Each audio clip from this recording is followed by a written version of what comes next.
ம்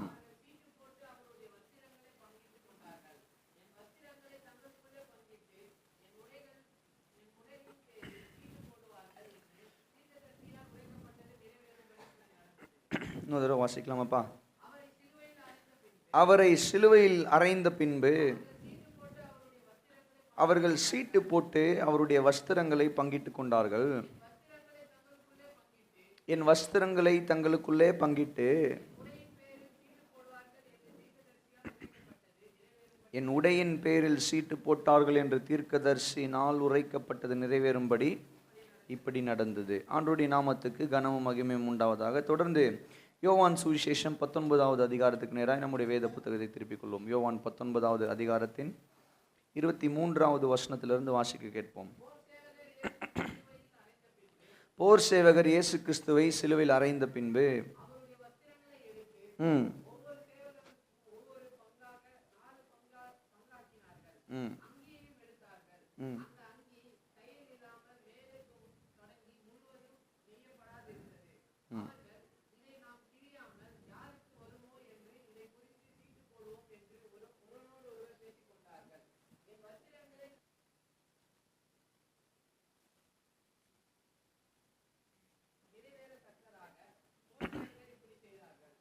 ஆமென். ஹல்லேலூயா. ஆண்டவருடைய நாமத்திற்கு கனமும் மகிமையும் உண்டாவதாக.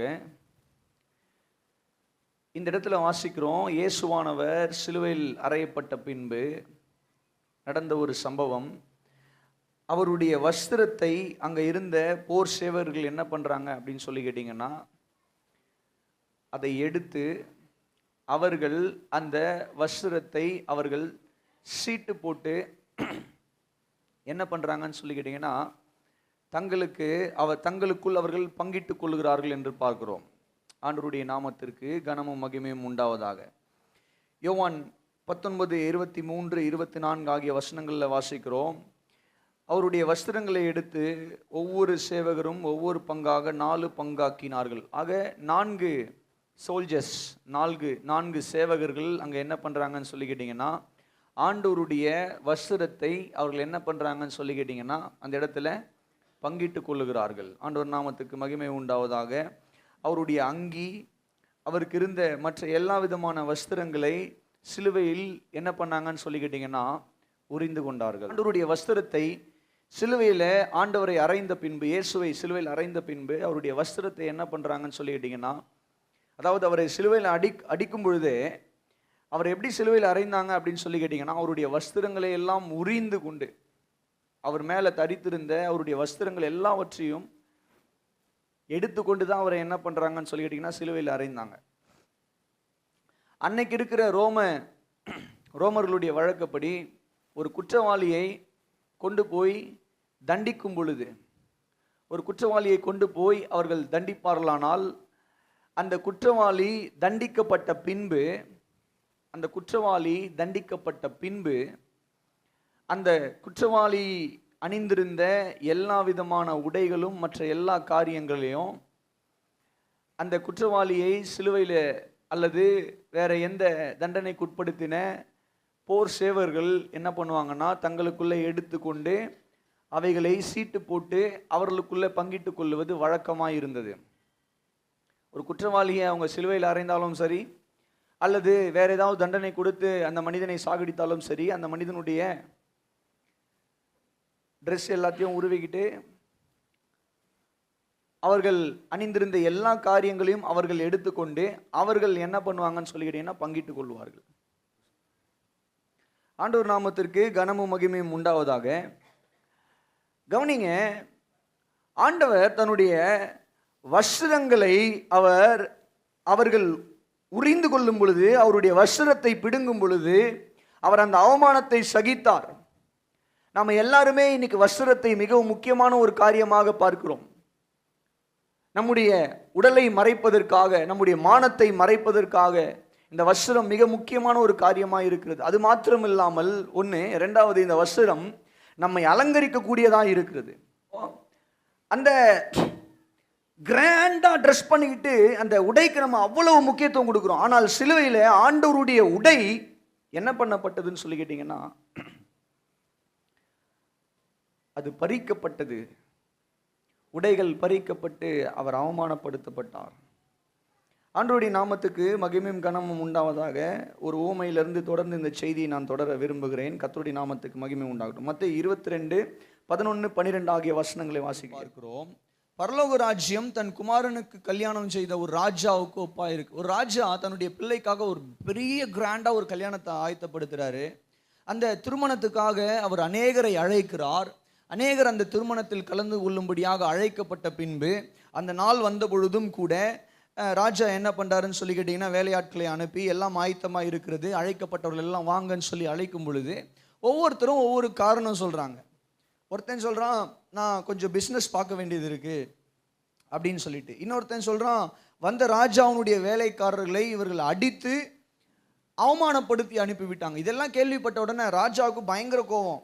என்னுடைய மகனுடைய திருமணத்தை ரொம்ப கிராண்டாக நான் ஆயத்தப்படுத்தி உங்களை எல்லாம் அழைச்சா ஒருத்தன் என்னன்னா சாக்கு போக்கு சொல்கிறான், இன்னொருத்தன் என்னன்னா நான் இன்விடேஷன் கொடுத்து அனுப்பின என்னுடைய வேலைக்காரர்களே இவர்கள் அடித்து அனுப்பி இருக்கிறார்களே என்று சொல்லி ராஜா தன்னுடைய சேவகர்களை அனுப்பி அப்படிப்பட்ட துன்மார்க்கமான காரியங்களை செய்த மனிதர்களை என்ன பண்ணுறாருன்னா தண்டித்து, இப்போ ராஜா சொல்கிறாரு, நீங்கள் போய் தெருக்கள்லையும் சந்திகள்லையும் இருக்கக்கூடிய மனிதர்களை என்ன பண்ணுங்கன்னா அழைத்து கொண்டு திருமண விருந்துக்கு வாங்க. அப்போ போய் என்ன பண்ணுறாங்கன்னா அந்த தெருக்கள்லையும் சந்திக்கள்லையும் இருக்கக்கூடிய மனிதர்கள் எல்லாரையும் என்ன பண்ணாங்கன்னா பார்க்குறவங்க எல்லாம் ராஜாவுடைய வீட்டில் பெரிய கல்யாண விருந்து நடக்குது, கிராண்டான ஒரு ஃபெஸ்டிவல், வாங்க எல்லாரும் வாங்க வாங்கன்னு சொன்னோடனே ரோட்டில் இருக்கிறவன் போகிறவன் வரவன் எல்லாரும் கிடந்து வந்துட்டான். அன்னைக்கு இருக்கிற வழக்கப்படி அந்த ராஜாவுடைய மிகப்பெரிய அந்த கிராண்டான கல்யாண விருந்துக்கு வரவங்களுக்கு ராஜாவே என்ன பண்ணுவாங்க, ராஜாவுடைய குடும்பத்தின் சார்பாக ஒரு திருமண வஸ்திரம் கொடுப்பாங்க. அந்த திருமண வஸ்திரத்தை போட்டுக்கிட்டு தான் என்ன பண்ணணும்னு சொல்லிக்கிட்டீங்கன்னா அந்த கல்யாண விருந்துக்குள்ளே ஒரு மனிதன் வர முடியும். அந்த திருமண வஸ்திரம் அணிந்து கொண்டு தான் ராஜா கொடுக்கிற அந்த கல்யாண வஸ்திரத்தை அணிந்து கொண்டு தான் ராஜாவுடைய கல்யாண விருந்தில் வந்து அந்த திருமண விருந்தில் எந்த ஒரு மனிதனும் பங்கேற்க முடியும். இப்போது எல்லாரும் வந்திருக்கும் போது ராஜா பார்க்குறாரு, ஒரு மனுஷனுக்குள்ளே அந்த கல்யாண வஸ்திரம் இல்லை. இந்த கல்யாண வஸ்திரம் இல்லை அப்படின்னு சொன்ன உடனே ராஜா கேட்குறாரு, ஏன்பா எங்கே உன்னுடைய கல்யாண வஸ்திரம்? கல்யாண வஸ்திரம் இல்லாமல் நீ எப்படி உள்ளே வந்த? திருன்னு முழிக்கிறான். உடனே ராஜா சொல்கிறாரு, தன்னுடைய சேவகரை அழைத்து இவனை கொண்டு போய் என்ன பண்ணுங்க அப்படின்னு சொல்லி கேட்டிங்கன்னா, அழுகையும் பற்கடிப்பும் உண்டாயிருக்கிற புறம்பான இருளிலே போடுங்கள் என்று அவன் மீது ஒரு ஆக்கினை தீர்ப்பை எழுதி அவனை நியாயம் தீர்த்தான். என்னங்க இங்கே பிரச்சனை? என்ன பிரச்சனை இங்கே? அந்த திருமண விருந்தில் ஒரு மனிதன் பங்கேற்க வேண்டுமானால் அவன் ராஜா கொடுக்கிற ஒரு வஸ்திரத்தை தரித்திருக்க வேண்டும். எல்லாரும் சொல்லுங்க. அந்த கல்யாண விருந்தில் ஒரு மனிதன் பிரவேசிக்க வேண்டுமானால் அந்த விருந்தில் ராஜா கொடுக்கிற கொழுமையான பதார்த்தங்களையும் விருந்தையும் அவன் அனுபவிக்க வேண்டுமானால் அந்த மனிதன் அந்த விருந்துக்குரிய வஸ்திரத்தை அணிந்திருக்க வேண்டும். அவனுடைய இஷ்டத்துக்கெல்லாம் ட்ரெஸ் பண்ணிட்டு வர முடியாது. நீங்கள் ஸ்கூலுக்கு போகிறவங்க இருக்கிறீங்க, வேலைக்கு போகிறவங்க இருக்கிறீங்க, சில ஆஃபீஸில் யூனிஃபார்ம் கொடுப்பாங்க, சில காலேஜில் யூனிஃபார்ம் இருக்குது, ஸ்கூல்ஸில் எல்லாமே யூனிஃபார்ம் இருக்குது. நம்ம இஷ்டத்துக்கெலாம் அங்கே ட்ரெஸ் பண்ணிட்டு போக முடியுமா? சொல்லுங்கள், முடியாது. நம்ம இஷ்டத்துக்கெலாம் ட்ரெஸ் பண்ணிட்டு போக முடியாது. ட்ரெஸ் கோட் அப்படின்னு ஒன்று இருக்குது. நம்ம இஷ்டத்துக்கு ட்ரெஸ் பண்ணிட்டு போனால் உள்ளே என்ன பண்ண மாட்டாங்க, விட மாட்டாங்க. நான் கூட சொல்லியிருக்கேன்னு நினைக்கிறேன். நான் 10ஆம் வகுப்பு படிக்கும் பொழுது என்னுடைய சயின்ஸ் டீச்சர் எனக்கு ரொம்ப க்ளோஸு, ரொம்ப நெருக்கமானவங்க, ரொம்ப பாசமாக பார்த்துப்பாங்க என்ன. ஏன்னா நான் ரொம்ப நல்ல பையன் அப்படின்னு சொல்லிட்டு. சிரிக்கிறாங்க பாருங்க. அப்போது அன்னைக்கு சொன்னாங்க, எங்களுக்கு 10th ஸ்டாண்டர்ட் முடிக்கும் போது ஃபேர்வெல். அவங்க சொன்னாங்க, நாளைக்கு எவனாச்சும் கலர் ட்ரெஸ்ஸில் வந்தீங்கன்னா ஸ்கூலுக்குள்ளேயே சேர்க்க மாட்டேன், ஸ்கூலுக்குள்ளேயே சேர்க்க மாட்டேன். நான் என்ன தெரியுமா பண்ணேன், நம்ம மிஸ்ஸு தானே, எங்கள் மிஸ்ஸு, நமக்கு எக்ஸம்ஷன் கொடுப்பாங்க. நான் என்ன பண்ணேன்னா நல்லா கலர் ட்ரெஸ் போட்டுக்கிட்டு நானும் என் ஃப்ரெண்டும் போய் நின்றா கிளாஸ்க்குள்ளேயே என்னை சேர்க்கல, வெளியே போயிடுன்னு சொல்கிறாங்க, துரத்துறாங்க என்ன. போயிடு, நீ வெளியே போயிடு, வராத கிளாஸ்க்குள்ளே, என் முகத்திலே முழிக்காத, கடைசி நாள் அதுவுமா இந்த மாதிரி வந்திருக்கிறியே, என் முகத்திலே முழிக்காத, போ வெளியே போ அப்படின்னு சொல்லி என்ன வெளியே துரத்திட்டாங்க. அதுக்கப்புறம் நானும் என்னுடைய நண்பனும் வந்து ஸ்கூல் முடிகிற வரைக்கும் வெளியே அங்கே ஒரு பேக்கரி இருக்குது மணவாள் நகரில், இன்னமும் இருக்கான்னு தெரியல. அந்த பேக்கரியில் ஒரு பப்ஸ் வாங்கி காலையிலேருந்து மத்தியானம் வரைக்கும் அந்த பப்ஸை சாப்பிட்டு ஸ்கூல் முடிஞ்ச உடனே வீட்டுக்கு வந்துட்டோம். இதெல்லாம் சொல்லலை வீட்டில், அப்பாவுக்கு அம்மாக்கெலாம் தெரியாது. கவனிங்க, வஸ்திரம் ரொம்ப முக்கியம். எல்லாரும் சொல்லுங்க, வஸ்திரம் ரொம்ப, பக்கத்தில் கை கொடு சொல்லுங்க, வஸ்திரம் ரொம்ப முக்கியம். ஆமென், ஹல்லேலூயா. வஸ்திரம் இல்லாமல், அதாவது சரியான வஸ்திரம், குறிப்பிடப்பட்டிருக்கிற வஸ்திரம் இல்லாமல் அந்த மனிதன் திருமண விருந்துக்கு வந்தபடினால ராஜா அந்த மனிதனுக்கு கொடுக்க வேண்டிய மரியாதையும், அந்த மனிதனுக்கு கொடுக்க வேண்டிய கனத்தையும், சலுகைகளையும், மற்ற எந்த நன்மைகளையும் கொடுக்கவில்லை. அந்த மனிதன் புறம்பான இருளே தள்ளப்பட்டான். ஆண்டவர் நாமத்துக்கு கனமும் மகிமையும் உண்டாவதாக. அப்போ கவனிங்க, இந்த ஓமை சொல்ல வருகிற சத்தியம் என்ன? இந்த ஓமை ஆரம்பிக்கும் பொழுது எப்படி ஆரம்பிக்குது? பரலோக ராஜ்யம் தன் குமாரனுக்கு கல்யாணம் செய்த ஒரு ராஜாவுக்கு ஒப்பாய் இருக்கிறது. பரலோக ராஜ்யம் இந்த கல்யாண விருந்துக்கு ஒப்பாய் இருக்கிறது. இந்த கல்யாண விருந்து ஓமை புரிஞ்சிடுச்சா எல்லாருக்கும்? இப்போ நான் சொன்ன ஓமை கதை, அது பைபிளில் சொல்லப்பட்டிருக்கிற கதை. இந்த கதை புரிஞ்சுதுன்னு சொல்றவங்க கரங்களை உயர்த்தி ஒரு அல்லேலூயா சொல்லுங்க. நல்லா தான் சொல்லுங்களேன். என்னங்க நீங்க இவ்வளோ டயர்டா அல்லேலூயா சொல்றீங்க? நல்லா அல்லேலூயா சொல்லுங்க.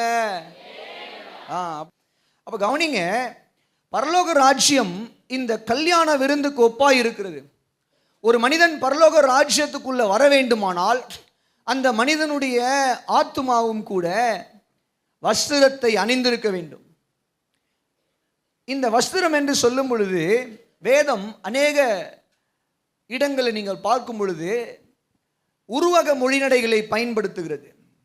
உவமைகளையும் உருவகங்களையும் உவமேயங்களையும் உவமை அணிகளையும் வேதம் பயன்படுத்தி தான் அநேக சத்தியங்களை வேதம் நமக்கு வெளிப்படுத்துகிறது. அப்போ ஒரு உருவகத்தை பயன்படுத்தி இங்கே சொல்லப்படுகிற ஒரு விஷயம் என்ன அப்படின்னு சொல்லி கேட்டிங்கன்னா, பரலோக ராஜ்யத்துக்குள்ள ஒரு மனிதன் பிரவேசிக்க வேண்டுமானால், பரலோக ராஜ்யத்தினுடைய நன்மைகளை ஒரு மனிதன் சுதந்தரிக்க வேண்டுமானால், அனுபவிக்க வேண்டுமானால், அந்த மனிதனுக்கு வஸ்திரம் அவசியமாக இருக்கிறது.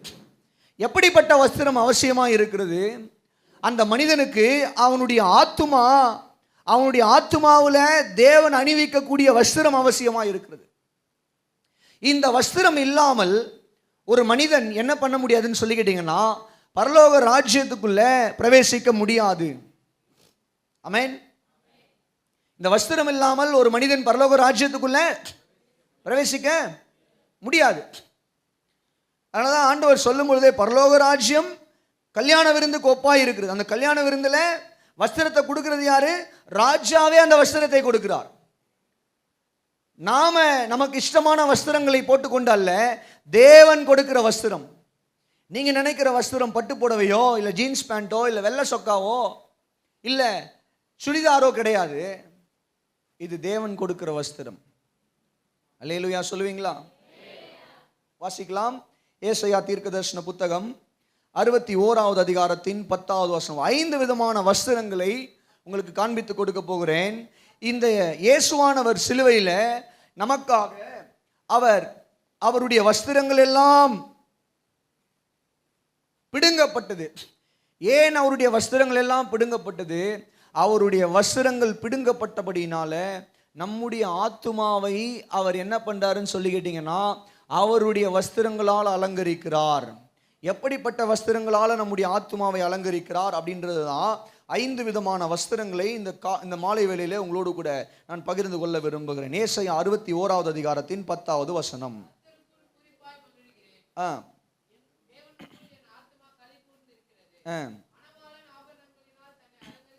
மணவாளன் ஒரு மாப்பிள்ளை ஆபரணங்களால் தன்னுடைய அலங்கரித்துக் கொள்வது போல, ஒரு மணவாட்டி ஒரு மணப்பெண் நகைகளை அணிந்து கொண்டு தன்னை அலங்கரித்துக் கொள்கிறது போல, ரட்சிப்பின் வஸ்திரங்களை எனக்கு உடுத்தி நீதியின் சால்வையை எனக்கு தரித்தார். ஒரு அல்லேலூயா சொல்லுவோமா? இங்க நல்லா சொல்லுங்க அல்லேலூயா.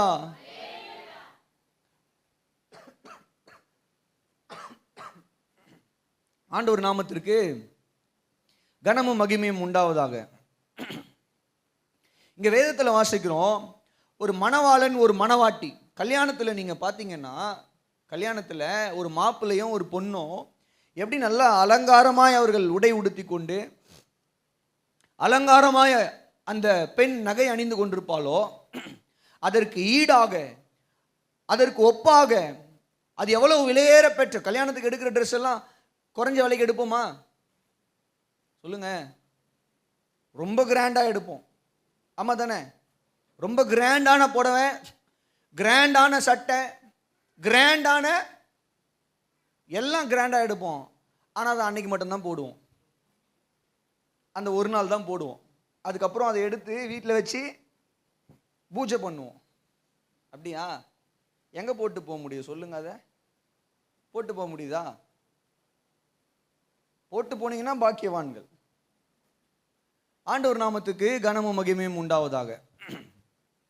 கவனிங்க, இந்த நல்ல மாலை வேளையில் தேவனுடைய பரிசுத்த நாமத்துக்கு மகிமை உண்டாகட்டும். இங்கே வேதம் சொல்கிறது, ஒரு மணவாளனும் மணவாட்டியும் எப்படி விலையேற பெற்ற ஒரு வஸ்திரத்தை தரித்து கொண்டிருக்கிறார்களோ, அதே போல தேவன் நமக்கு கொடுக்கிற விலையேற பெற்ற ஒரு வஸ்திரம் தான் ரட்சிப்பு. அல்லேலூயா. ரட்சிப்பை தேவன் என்னவாக கொடுக்கிறார்?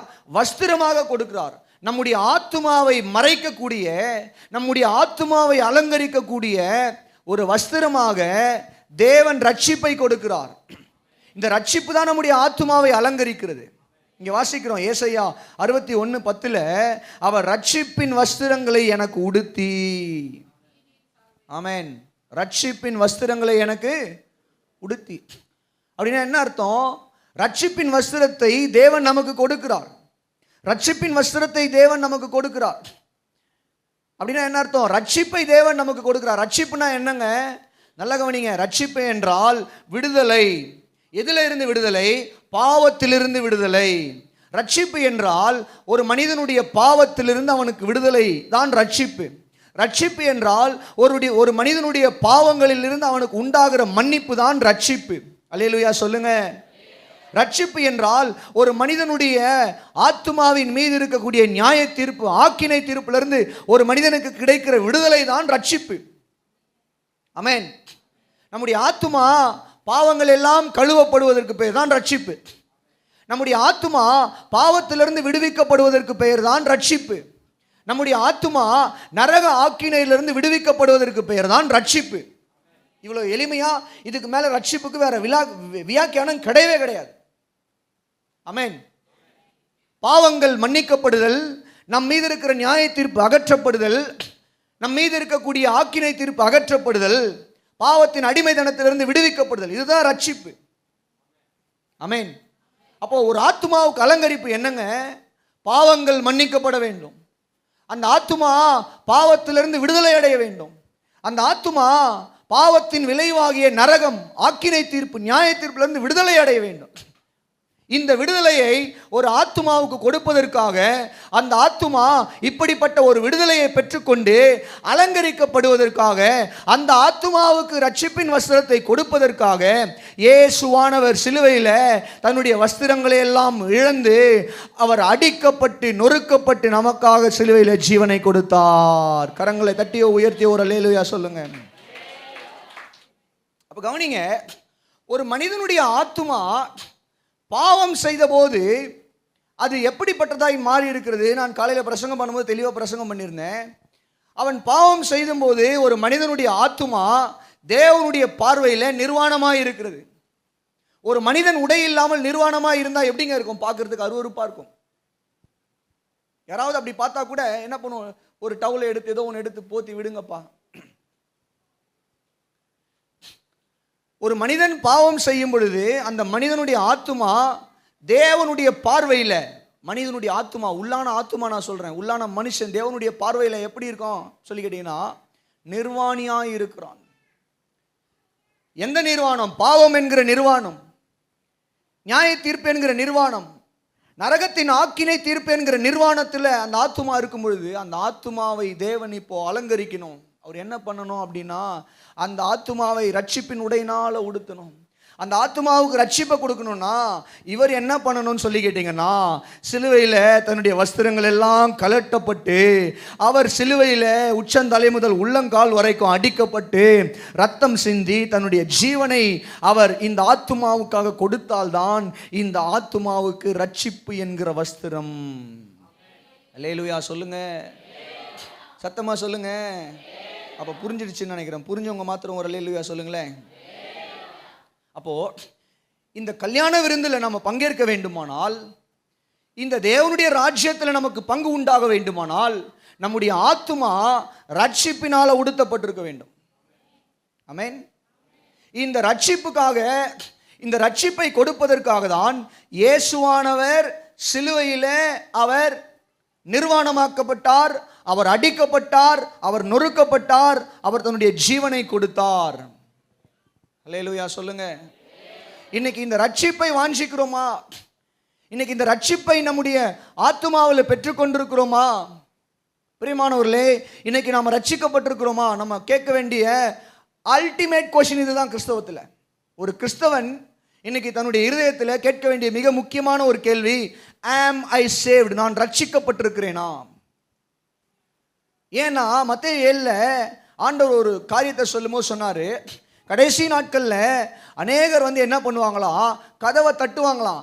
ஆண்டவரே கதவை திறங்க, கதவை திறங்க, உம்முடைய நாமத்தில் நாங்கள் பேய்களை ஓட்டணும், உம்முடைய நாமத்தில் பிசாசுகளை ஓட்டணும், உம்முடைய நாமத்தில் அற்புதங்களை எல்லாம் செய்தோம். ஆண்டவர் சொல்லுவாராம், அநியாயம் செய்யக்காரரே, அக்கிரமம் செய்யக்காரரே, அகன்று போங்கள், நீங்கள் யார் என்று எனக்கு தெரியாது.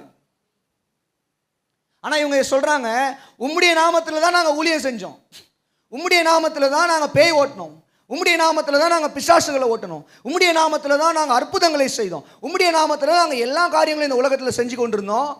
இன்னைக்கு என்னடா அண்ணா எங்களுக்கு தெரியாதுன்னு சொல்றீங்க?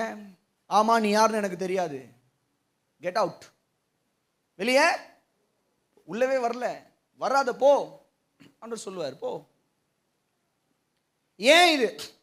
ஒரு கூட்டம் இருக்கிறது, தாங்கள் ரட்சிக்கப்பட்டோம் என்று நினைத்து கொண்டு இன்னும் ரட்சிக்கப்படாத ஒரு கூட்டம். தாங்கள் ரட்சிக்கப்பட்டோம் என்று நினைத்து கொண்டிருக்கிற ஒரு கூட்டம், ஆனால் இன்னும் அவர்கள் ரட்சிக்கப்படவில்லை. அப்போ நான் ரட்சிக்கப்பட்டிருக்கேன் அப்படின்றத நான் எப்படி அறிந்து கொள்வது? நீங்கள் நம்ம கேட்க வேண்டிய கேள்வி, நான் ரட்சிக்கப்பட்டிருக்கிறேன்னா, இயேசுவை ஏற்றுக்கொண்டு என்னுடைய பாவங்கள் மன்னிக்கப்பட்டு, என்னுடைய ஆத்துமாவின் பாவங்கள் மன்னிக்கப்பட்டு, என்னுடைய ஆத்துமா நரக ஆக்கினையிலிருந்து விடுவிக்கப்பட்டு, எல்லா பாவ சாபங்களிலிருந்து என்னுடைய ஆத்துமா விடுவிக்கப்பட்டு, நான் ரட்சிப்பின் உடையை என்னுடைய ஆத்துமா அணிந்திருக்கிறதா? Ultimate question. How to know that I am saved? நான் ரட்சிக்கப்பட்டிருக்கிறேன்றது எப்படிங்க கண்டுபிடிக்கிறது? ரொம்ப முக்கியமான ஒரு விஷயம். என்னன்னு சொல்லி கேட்டீங்கன்னா, இயேசு கிறிஸ்துவை தேவனுடைய குமாரனாக, தெய்வமாக அவர் மரித்தார், உயிர்த்தார், இன்னைக்கு எனக்காக பரிந்து பேசிக் கொண்டிருக்கிறார், என்னுடைய பாவங்களுடைய மீட்புக்கான ஒரே வழி இயேசுதான் என்பதை நான் விசுவாசிக்கிறேனா? If you believe that, it is a sign that you are saved. இந்த விசுவாசம் உங்களுக்கு இருக்குமானால் நீங்கள் ரட்சிப்புக்குள்ள இருக்கிறீங்க. ஆமென்.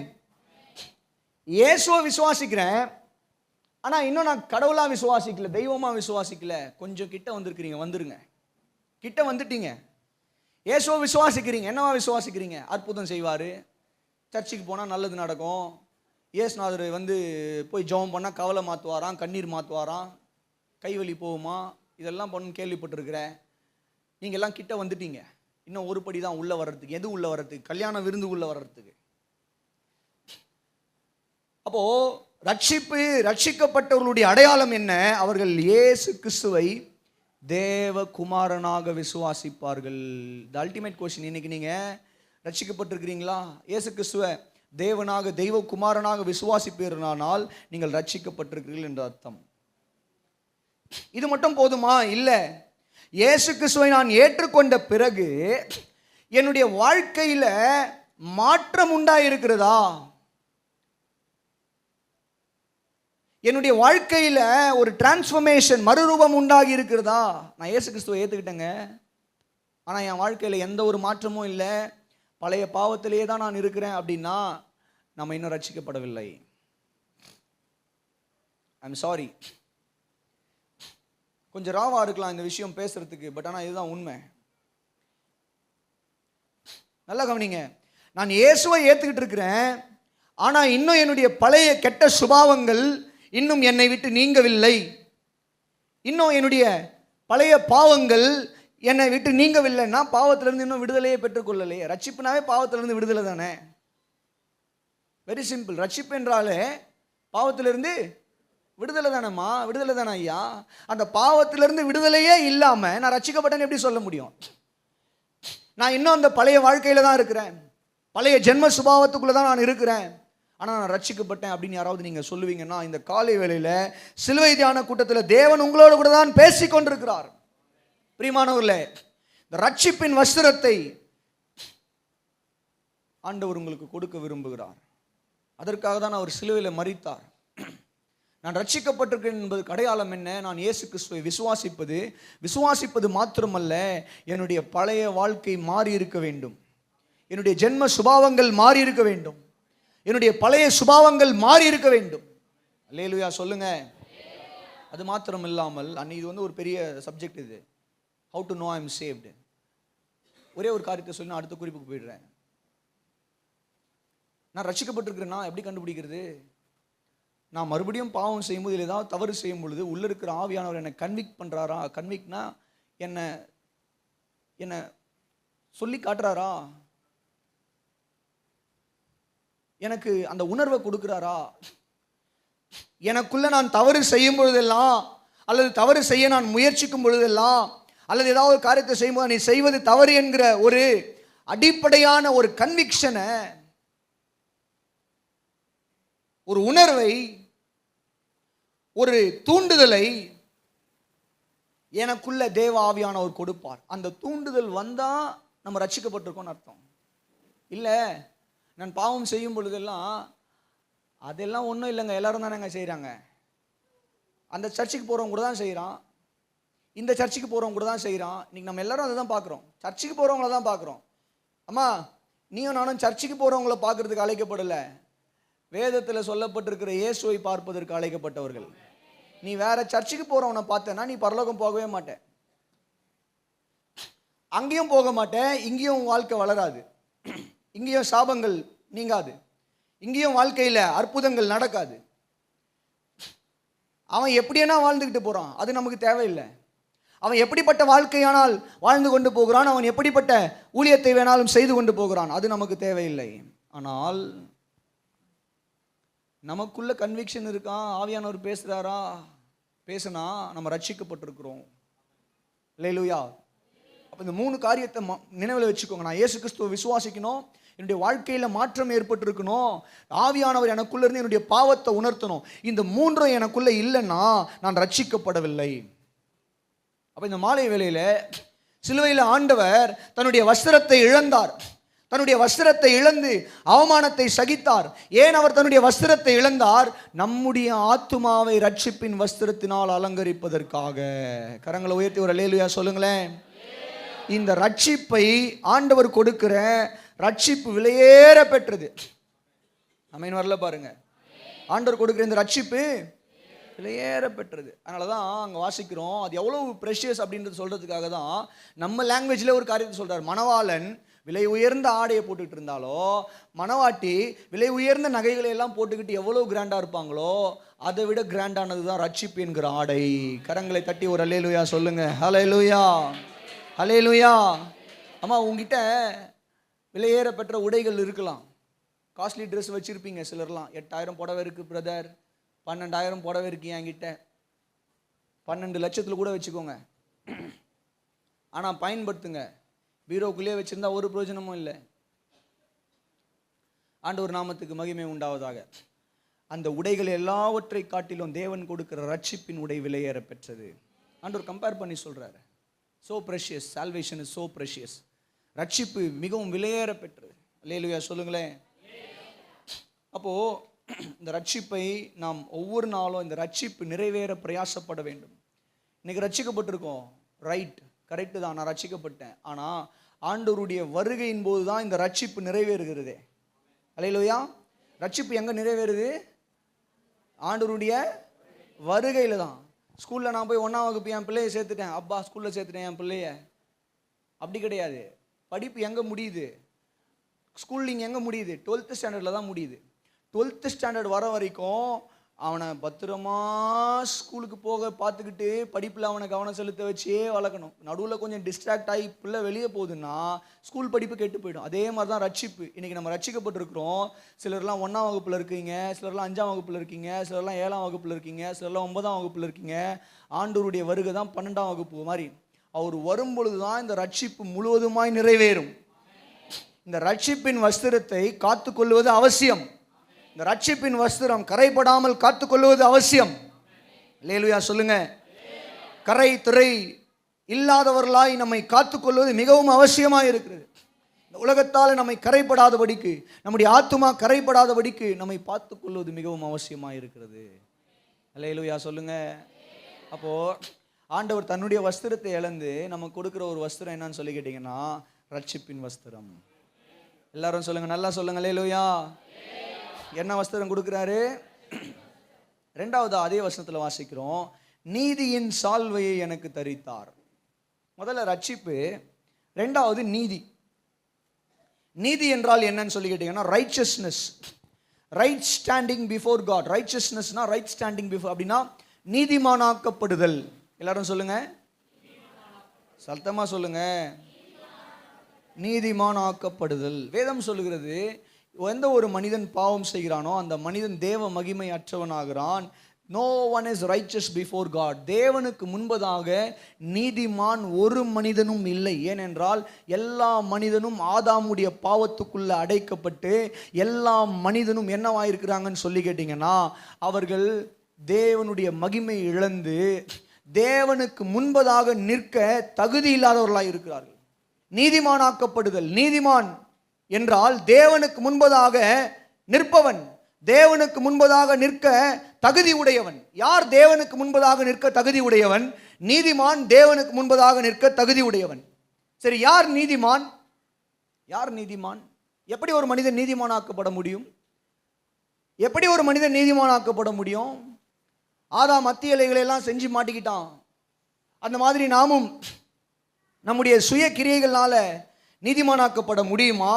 வேதம் சொல்லுகிறது, நம்முடைய சுய கிரியைகள் எல்லாம் தேவனுடைய பார்வையில் அழுக்கு கந்தையை போல இருக்கிறதா. ஏசாயா 64வது அதிகாரத்தின் 6வது வசனம். வேகமாக எடுத்து வாசிங்க. ஏசாயா 64:6. நாங்கள் அனைவரும் தீட்டானவர்கள் போல இருக்கிறோம். அந்த வார்த்தையை கவனிச்சிங்களா? எங்களுடைய நீதிகள் எல்லாம்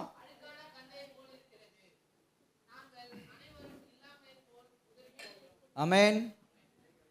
எங்களுடைய நீதிகள் எல்லாம் அப்படின்னா நாங்கள் செய்யக்கூடிய நல்ல காரியங்களை செய்து நாங்கள் நீதிமான்கள் என்று காட்டிக்கொள்ளலாம்னு நினைச்சா அதெல்லாம் ஆண்டவருடைய பார்வையில் எப்படி இருக்கான்? அழுக்கான அழுக்கு கந்த வீட்டில் வச்சிருக்கீங்களா?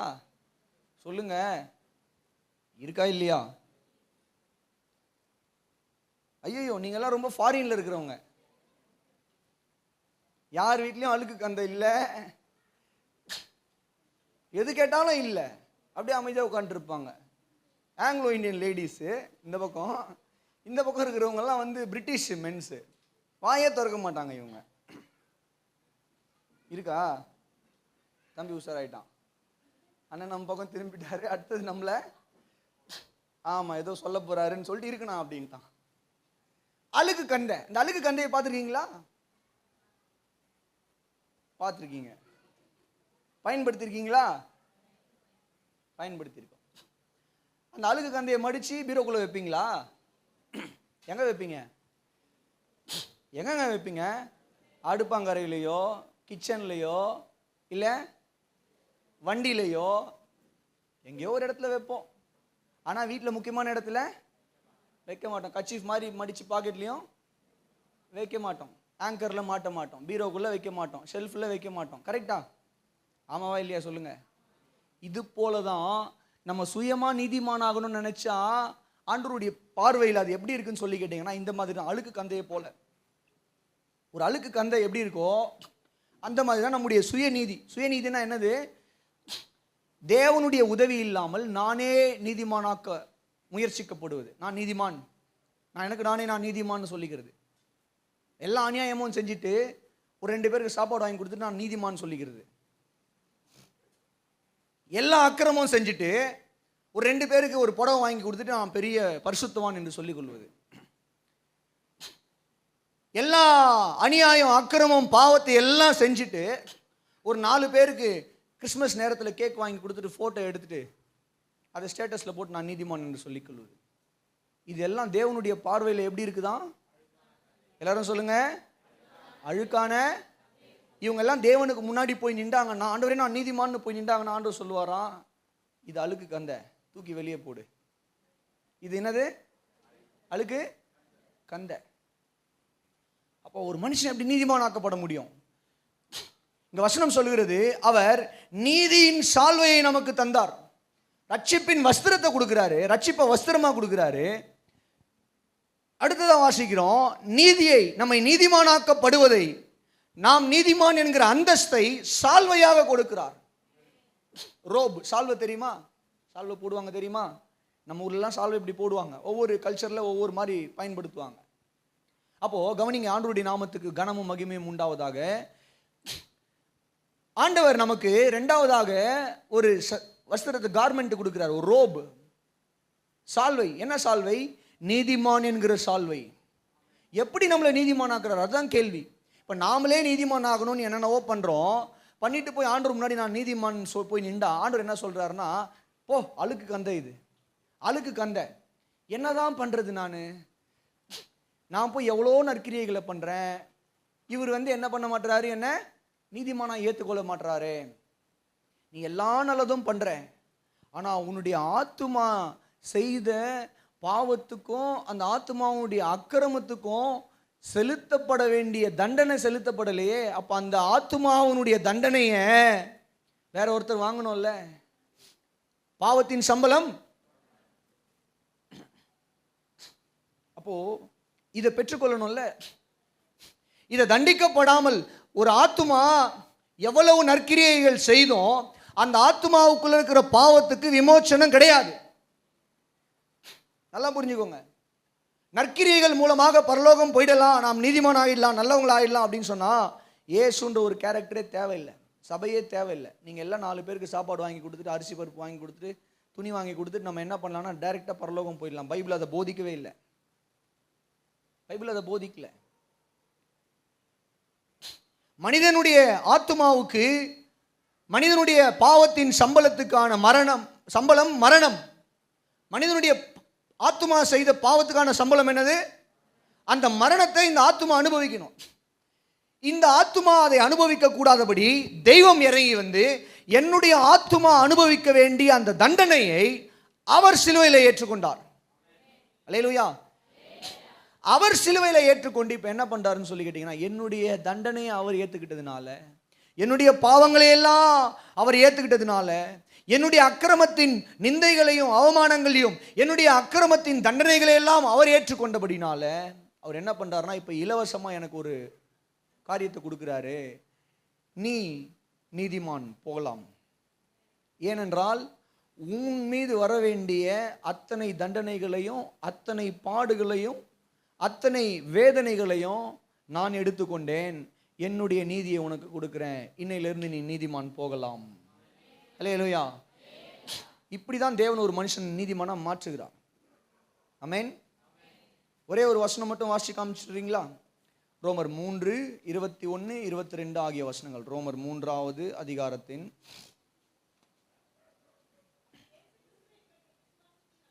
இயேசு கிறிஸ்துவை பற்றும் விசுவாசத்தினாலே பலிக்கும் தேவ நீதியை. அப்படின்னா என்ன அர்த்தம்? இயேசு கிறிஸ்துவ ஒரு மனிதன் விசுவாசிப்பதனால அவனுடைய வாழ்க்கையில தேவ நீதி பலிக்கிறது. அப்படின்னா தேவன் அந்த மனிதனை நீதிமானாய் மாற்றுகிறார். ஹல்லேலூயா, ஹல்லேலூயா. இயேசு கிறிஸ்துவை பற்றும் விசுவாசத்தினாலே பலிக்கும் தேவ நீதியை. 20வது வசனம், 22வது வசனம், விசுவாசிக்கிற எவர்களுக்கும் எவர்கள் மேலும் அது பலிக்கும், வித்தியாசமே இல்லை. ஒரு மனுஷன் இயேசு கிறிஸ்துவை விசுவாசிப்பான்னா, ஒரு மனுஷன் இயேசுவை விசுவாசிப்பான்னா அவன் நீதிமானாக்கப்படுகிறான். ஏனென்றால் அவனுடைய ஆத்துமா தண்டனையை, அவனுடைய ஆத்துமா பெற வேண்டிய தண்டனையை இயேசு சிலுவையில் சுமந்து தீர்த்தார். அல்லேலூயா சொல்லுங்களேன். இப்போ ஆண்டவர் நமக்கு என்ன ஸ்தானத்தை கொடுத்துருக்கிறாருன்னு சொல்லி கேட்டிங்கன்னா, நீதிமான் என்கிற ஸ்தானத்தை கொடுத்து இலவசமாய் நம்முடைய ஆத்துமாவுக்கு ரெண்டாவது ஒரு வஸ்திரத்தை கொடுக்கிறாரு. நீதிமான் என்கிற ஒரு சால்வையை கொடுக்கிறார். முதல்ல ரட்சிப்பு. ரட்சிப்பு என்றால் என்ன? பாவத்திலிருந்து விடுதலை, நியாய தீர்ப்பு, ஆக்கினை தீர்ப்பிலிருந்து விடுதலை, பாவத்திலிருந்து மன்னிப்பு. ஆமென் சொல்லுங்க. ரட்சிப்புனா என்னங்க? பாவத்திலிருந்து மன்னிப்பு, பாவத்திலிருந்து விடுதலை, நியாய தீர்ப்பு மற்றும் ஆக்கினை தீர்ப்பிலிருந்து விடுதலை. இதை வஸ்திரமாக கொடுக்குறார் நம்முடைய ஆத்மாவுக்கு. ரெண்டாவது ஆண்டவர் நமக்கு கொடுக்குற வஸ்திரம் நீதிமான். எப்படி நம்ம நீதிமானாக மாற்றுகிறார்? கிரியைகளால் அல்ல, சிலுவையினால. நம்ம எப்படி நீதிமானாக்கப்பட்டிருக்கிறோம்? சிலுவையின் மூலமாக. இயேசு கிறிஸ்துவை சொந்த இரட்சகராக விசுவாசித்தோம்.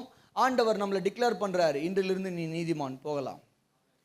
So I can stand right before God. நான் தேவனுக்கு முன்பதாக இப்போ என்ன பண்ணலான்னு சொல்லி கேட்டிங்கன்னா நிற்கலாம். ஏன்னா என்னுடைய ஆத்மாவுக்கு தேவன் என்ன பண்ணுறாருனா நீதிமான் என்கிற வஸ்திரத்தை கொடுத்துருக்கிறாரு. அப்போ கல்யாண விருந்துக்குள்ள நம்ம என்ன பண்ணலாம்? போகலாம். ரட்சிப்பின் வஸ்திரம் இருக்கு, நீதியின் சால்வை இருக்கு. ரட்சிப்பின் வஸ்திரம்னா என் பாவங்கள் மன்னிக்கப்பட்டாயிற்று, பாவத்திலிருந்து விடுதலை பெற்றுக் கொள்ளப்பட்டாயிற்று, என்னுடைய பாவத்தின் ஆக்கினை தீர்ப்பிலிருந்து விடுதலை பெற்றுக் கொள்ளப்பட்டாயிற்று. ரெண்டாவது, என் மேலே ஒரு சால்வையும் இருக்கு. என்ன சால்வைன்னா அது நீதியின் சால்வை. அப்படின்னா நான் நீதிமான். ராஜாவுக்கு முன்னாடி போய் நான் என்ன பண்ணலாம்? நிற்கலாம். என்னை பார்த்தவொன்னே ராஜா நீ அழுக்கு கந்தன்னு சொல்ல மாட்டார். வாயா வாயா வாயா, நீதியின் சால்வையை தரித்தவரே வாயா, போயா, உனக்காக தாயா உலக தோற்றத்துக்கு முதல் உண்டான ராஜ்யம் உண்டாக்கப்பட்டிருக்குது, போ போ உள்ள போ. அல்லேலூயா சொல்லுங்க, சத்தமா சொல்லுங்க. மூன்றாவதாக கலாத்தியர் 3:27. கலாத்தியர் 3 புதிய ஏற்பாட்டில் பக்கம் 260. ஏனெனில் உங்களில் கிறிஸ்துவுக்குள்ளாக ஞானஸ்நானம் பெற்றவர்கள் எத்தனை பேரோ அத்தனை பேரும் கிறிஸ்துவை தரித்து கொண்டீர்களே. யாரை தரித்து கொண்டிருக்கிறோமா? ஹல்லேலூயா சொல்லுங்க, ஹல்லேலூயா சொல்லுங்க. கிறிஸ்துவை தரித்து கொண்டிருக்கிறோம். ஆமென். இப்போ மூன்றாவதாக இயேசு கிறிஸ்துவையே நம்ம என்ன பண்ணியிருக்கிறோம்? தரித்து கொண்டிருக்கிறோம்.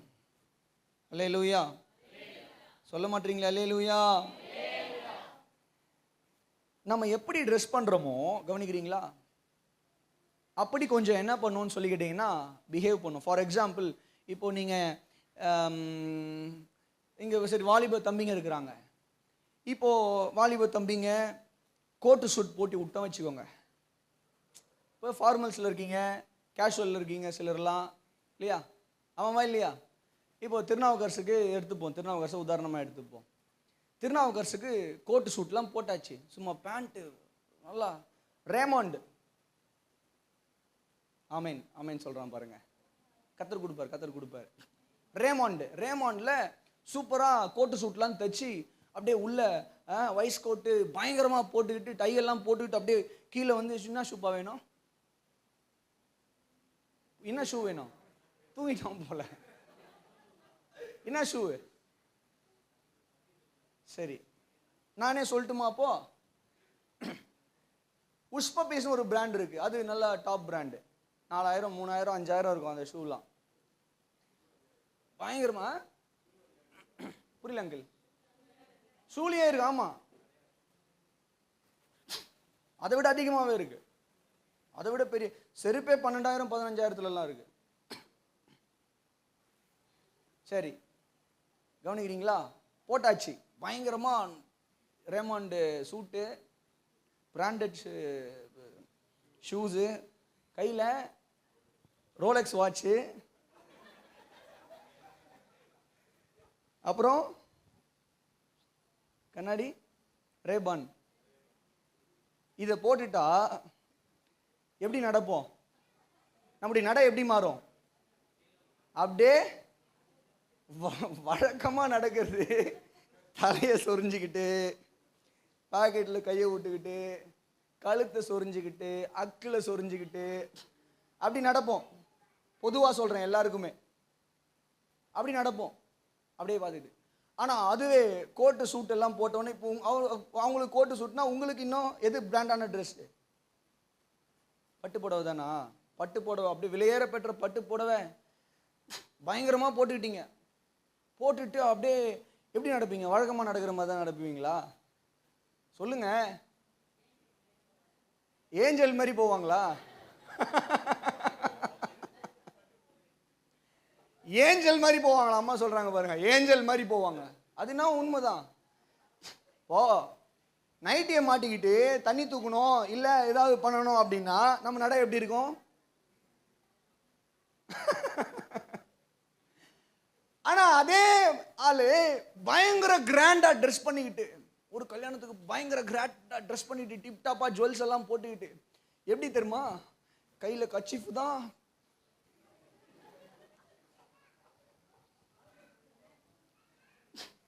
சகோதரிகள் போக பாய்ஸும் தான், சகோதரர்களும் தான். பவுச்சு திறந்து கண்ணாடி வேற அப்பப்போ. இதுல வேற சிலர் என்ன பண்றதுன்னா, இந்த பேட்டரி ஃபேன் வருதுன்னு நினைக்கிறேன், அப்பப்ப பர்ஸ்ல இருந்து எடுத்து வேர்க்காத அளவுக்கு அடிச்சுக்கிட்டு இவங்க நடக்கிறதெல்லாம் பார்த்தீங்க வச்சுக்கோங்களேன், அப்படியே என்ன சொல்லுவாங்க, அண்ணன் நடையாது, அப்படியே ஸ்டெப் பை ஸ்டெப்பு தான், தரைக்கே வலிக்காது, அப்படிதான் நடப்பாங்க. அவங்க பேசுறது, நிற்கிறது, சாப்பிட்றதுக்கு வீட்டில் சாப்பிட்டா அப்படியே வலிச்சு வாய்க்குள்ள போட்டு 5 விரலையும். ஆனா இப்போ பயங்கரமா கோட்டு சுட்டெல்லாம் போட்டுக்கிட்டு, இல்லை பயங்கரமான வஸ்திரத்தை போட்டுக்கிட்டு போயிட்டு பந்தியில் உட்காந்தா இருக்கு பார்த்தீங்களா, இதில் 3 விரல் தான். அப்படி எடுத்து அதை அப்படியே அது அந்த அரிசிக்கு கூட வலிக்காது, அப்படி எடுப்பாங்க. அப்படி எடுத்து வாய் வீட்டில் இருந்தால் நல்லா வாயை திறந்து அப்புன்னு அடிக்கிறது. ஆனால் பப்ளிக்ல இந்த மாதிரி கிராண்டாக ட்ரெஸ் பண்ணிக்கிட்டு போயிட்டா ஸ்டைலாக சாப்பிட்றது. எதுக்கு சொல்கிறேன்னா, இப்போ நம்ம வஸ்திரம் போட்ட உடனே, வஸ்திரம் மாறின உடனே என்ன மாறுது? நட மாறுது, பாவனை மாறுது, சுபாவம் மாறுது, நம்முடைய பேச்சு மாறுது, எல்லாம் வேற வேற மாதிரி மாறுது, ஹைஃபையா மாறுது. கரெக்டா? அப்படியே ஆங்கிலோ இந்தியன் மாதிரி மாறுவாங்களாம், அம்மா சொல்றாங்க பாருங்க, மாறுது. கரெக்டா? ஆமாவா இல்லையா சொல்லுங்க. ஆமென். அப்போ கவனிங்க, இப்போ இங்க பவுல் எழுதுறார் கலாத்தியர் 3:27, ஏனெனில் கிறிஸ்துவுக்குள்ளாக ஞானஸ்நானம் பெற்றவர்கள் எத்தனை பேரோ கிறிஸ்துவை தரித்து கொண்டிருக்கிறீர்களே. நாம எல்லாரும் கூட யாரை தரித்து கொண்டிருக்கிறோம்? விலையேற பெற்ற ஒருவரை ஒரு வஸ்திரமாகவே தரித்து கொண்டிருக்கிறோம். இயேசு கிறிஸ்துவை நம்ம என்ன பண்ணிருக்கிறோம்? தரித்து கொண்டிருக்கிறோங்க. இயேசுவை நம்முடைய அடையாளமாக தரித்து கொண்டிருக்கிறோம். இப்போ ஸ்கூலில் ஆனுவல் டே எல்லாம் நடக்கும், காலேஜில் ஆனுவல் டே நடக்கும், சர்ச்சில் விபிஎஸ் நடத்துவோம். அன்னைக்கு நீங்கள் பாருங்க, இயேசு கிறிஸ்து வேஷம் போட்ட உடனே இயேசு மாதிரியே நடப்பாங்க, அப்படியே பொறுமையாக இயேசு மாதிரியே கை தூக்குவாங்க, இயேசு மாதிரியே ஆஸ்வதிப்பாங்க. தம்பி இயேசுநாதர் வேஷம் போட்டிருக்காரு. வேற யாருன்னா இயேசுநாதர் வேஷம் போட்டிருக்கீங்களா சர்ச்சில்? இயேசுநாதர் மாதிரியே ஆக்ஷன். இல்லை வேற ஏதாவது டாக்டர் வேஷம் போட்டோன்னே டாக்டர் மாதிரியே என்னது ஆக்டிங், அல்லது வக்கீல் மாதிரி வேஷம் போட்டா வக்கீல் மாதிரியே ஒரு ஆக்டிங். கரெக்டா? நம்ம யூபிஎஸ்ல எல்லாம் பிள்ளைங்க நடிப்பாங்க, என்ன வேஷம் போடுறாங்களோ அது மாதிரி. அது முடிஞ்ச உடனே எல்லாத்தையும் கழட்டி போட்டு பழைய சுபாவம் வெளியே வந்துடும். அந்த நேரத்துக்கு இவர்கள் டாக்டர், அந்த நேரத்துக்கு இவர்கள் வக்கீல், அந்த நேரத்துக்கு பாஸ்டர், அந்த நேரத்துக்கு இயேசுநாதர். அப்படி அல்ல.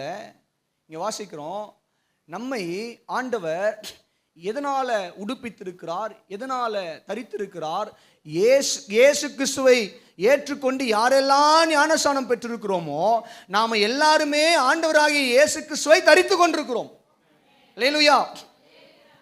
ஒரு நாளைக்கு அல்ல, கவனிங்க, ஒரு நாள் வாடகை ட்ரெஸ் கிடையாது, ஏதோ ஆனுவல் டேல போடுற ஒரு நாள் டிராமா கிடையாது, அல்லது விபிஎஸ்ல போடுற ஏதோ ஒரு நாள் டிராமா ட்ரெஸ் கிடையாது. வாழ்நாள் முழுக்க நாம் என்ன பண்றோம்னு சொல்லி கேட்டீங்கன்னா, ரட்சிக்கப்படும் பொழுது, நீதிமானாக்கப்படும் பொழுது இயேசுவை நாம் தரித்து கொண்டிருக்கிறோம். அல்லேலூயா. இப்ப இயேசுவை தரித்து கொண்டிருக்கிற நாம போலீஸ் வேஷம் போட்டா போலீஸ் மாதிரியே நடிக்கிறது, டாக்டர் வேஷம் போட்டா டாக்டர் மாதிரியே நடிக்கிறது, வக்கீல் வேஷம் போட்டா வக்கீல மாதிரியே நடிக்கிறது. ஆனா இப்போ நாம வேஷம் போடல, நம்முடைய வேஷமே வேறையாக மாறி இருக்கிறது. என்னவாக மாறி இருக்கிறது?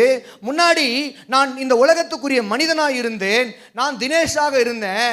முன்னாடி என் வாழ்க்கை தினேஷாக இருந்தது. ஆனா எப்போ இயேசு கிறிஸ்துவை ஏற்றுக்கொண்டு ரட்சிப்பின் வஸ்திரத்தை உடுத்திக் கொண்டு நீதியின் சால்வை என் மீது போட்டுக்கொண்டேனோ, அப்பொழுது பவுல் சொல்றாரு, என்னுடைய பழைய மனுஷன், நான் சிலுவையில் அறையப்பட்டேன், இனி நான் அல்ல, கிறிஸ்துவே எனக்குள் பிழைத்திருக்கிறார். கரங்களை தட்டி ஒரு அல்லேலூயா சொல்லுங்க.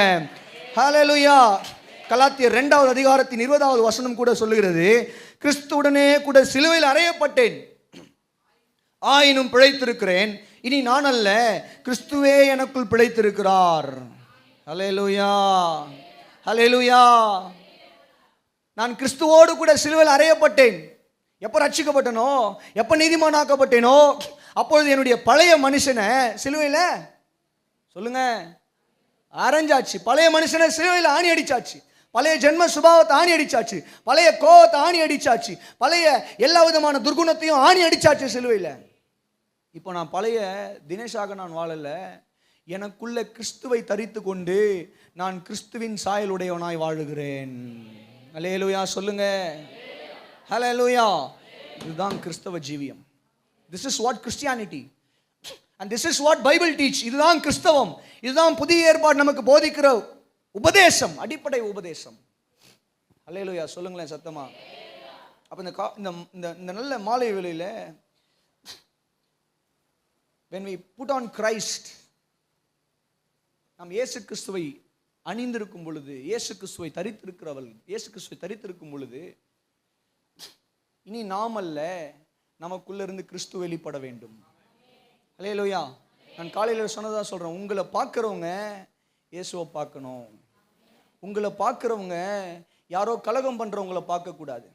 உங்களை பார்க்கிறவங்க யாரோ கெட்ட வார்த்தை பேசுறவங்களை பார்க்கக்கூடாது. உங்களை பார்க்கிறவங்க யாரோ துன்மார்க்கத்துக்கு ஏதுவான காரியங்களை செய்கிறவர்களாக பார்க்கக்கூடாது. உங்களை பார்க்கிறவர்கள் உங்களுக்குள்ள இயேசுவை பார்க்க வேண்டும். அல்லேலூயா, ஆமென். இந்த வஸ்திரத்தினால நம்மை தரிப்பிப்பதற்காக தான் சிலுவையில் அவருடைய வஸ்திரம் உரியப்பட்டது, அவருடைய சரீரம் கொடுமைப்படுத்தப்பட்டது, ஆணி அடிக்கப்பட்டது, அவர் மரித்தார், நமக்காக ரத்தம் சிந்தி ஜீவனை கொடுத்தார். அப்போ எத்தனை பேர் சொல்ல முடியும், என்னை பார்த்தா இயேசுவை பார்க்குற ஒரு வாழ்க்கையை நான் வாழுவேன்னு சொல்லி எத்தனை பேர் சொல்ல முடியும்? அதுதான் சிலுவை, அதுதான் சிலுவையின் தியானம். இதுதான் சிலுவைக்கு நம்ம கொடுக்குற மேன்மை, மகிமை, மரியாதை. இயேசுவான், நான் காலையில் கூட சொன்னேன் இல்லையா, இயேசுவானவரை சிலுவையில் அடித்த வலியை காட்டிலும் இன்னைக்கு கிறிஸ்தவர்கள் அவர் கொடுக்குற பெரிய வலி என்ன அப்படின்னு சொல்லி கேட்டீங்கன்னா, நாம் அவருக்கு கீழ்ப்படியாமல் போவது, அவருடைய நாமத்தை கனவீனம் பண்ணும்படியான ஒரு வாழ்க்கையை வாழ்வது, உலக மனிதர்கள் நம்மை பார்த்து ஏளனமாய் பேசுகிற அளவுக்கு நம்முடைய செயல்பாடுகள் இருக்குமானால் நம்ம திரும்ப திரும்ப இயேசு கிறிஸ்துவை சிலுவையில் அடித்து கொண்டு வேதனைப்படுத்துறோம்னு அர்த்தம். பின்மாற்றத்துக்கு ஏதுவான ஒரு வாழ்க்கையை வாழ்றோம் அப்படின்னா, எபிரேயர் 6 பக்தன் எழுதுறாரு, நம்ம ரட்சிக்கப்பட்டோன்னு சொல்றோம், ஆனால் பின்மாற்றத்துக்கு ஏதுவான ஒரு வாழ்க்கையை தான் வாழ்ந்து கொண்டிருக்கிறோம் அப்படின்னா திரும்ப திரும்ப நம்ம இயேசு கிறிஸ்துவை சிலுவையில் அடைக்கிறோம், அவரை வேதனைப்படுத்துறோம்னு அர்த்தம். பிரியமானவர்களே, அப்போ இயேசுவானவர் அவருடைய வஸ்திரம் உரியப்பட்டு அடிக்கப்பட்டு அவர் மரித்தார், ரத்தம் சிந்தி. ஏன்? கிறிஸ்துவின் வஸ்திரத்தை நமக்கு கொடுப்பதற்காக. அல்லேலூயா சொல்லுங்களேன். கிறிஸ்து என்னும் வஸ்திரத்தை நமக்கு. இப்போ எத்தனை ட்ரெஸ் வந்திருக்கு உங்களுக்கு? நமக்கு கிடைச்சிருக்கு சொல்லுங்க. என்னென்ன ட்ரெஸ்ஸு? ரட்சிப்பு என்னும் ட்ரெஸ்ஸு, நீதிமான் என்னும் ட்ரெஸ்ஸு, இயேசு கிறிஸ்து என்னும் ஆடை. அல்லேலூயா.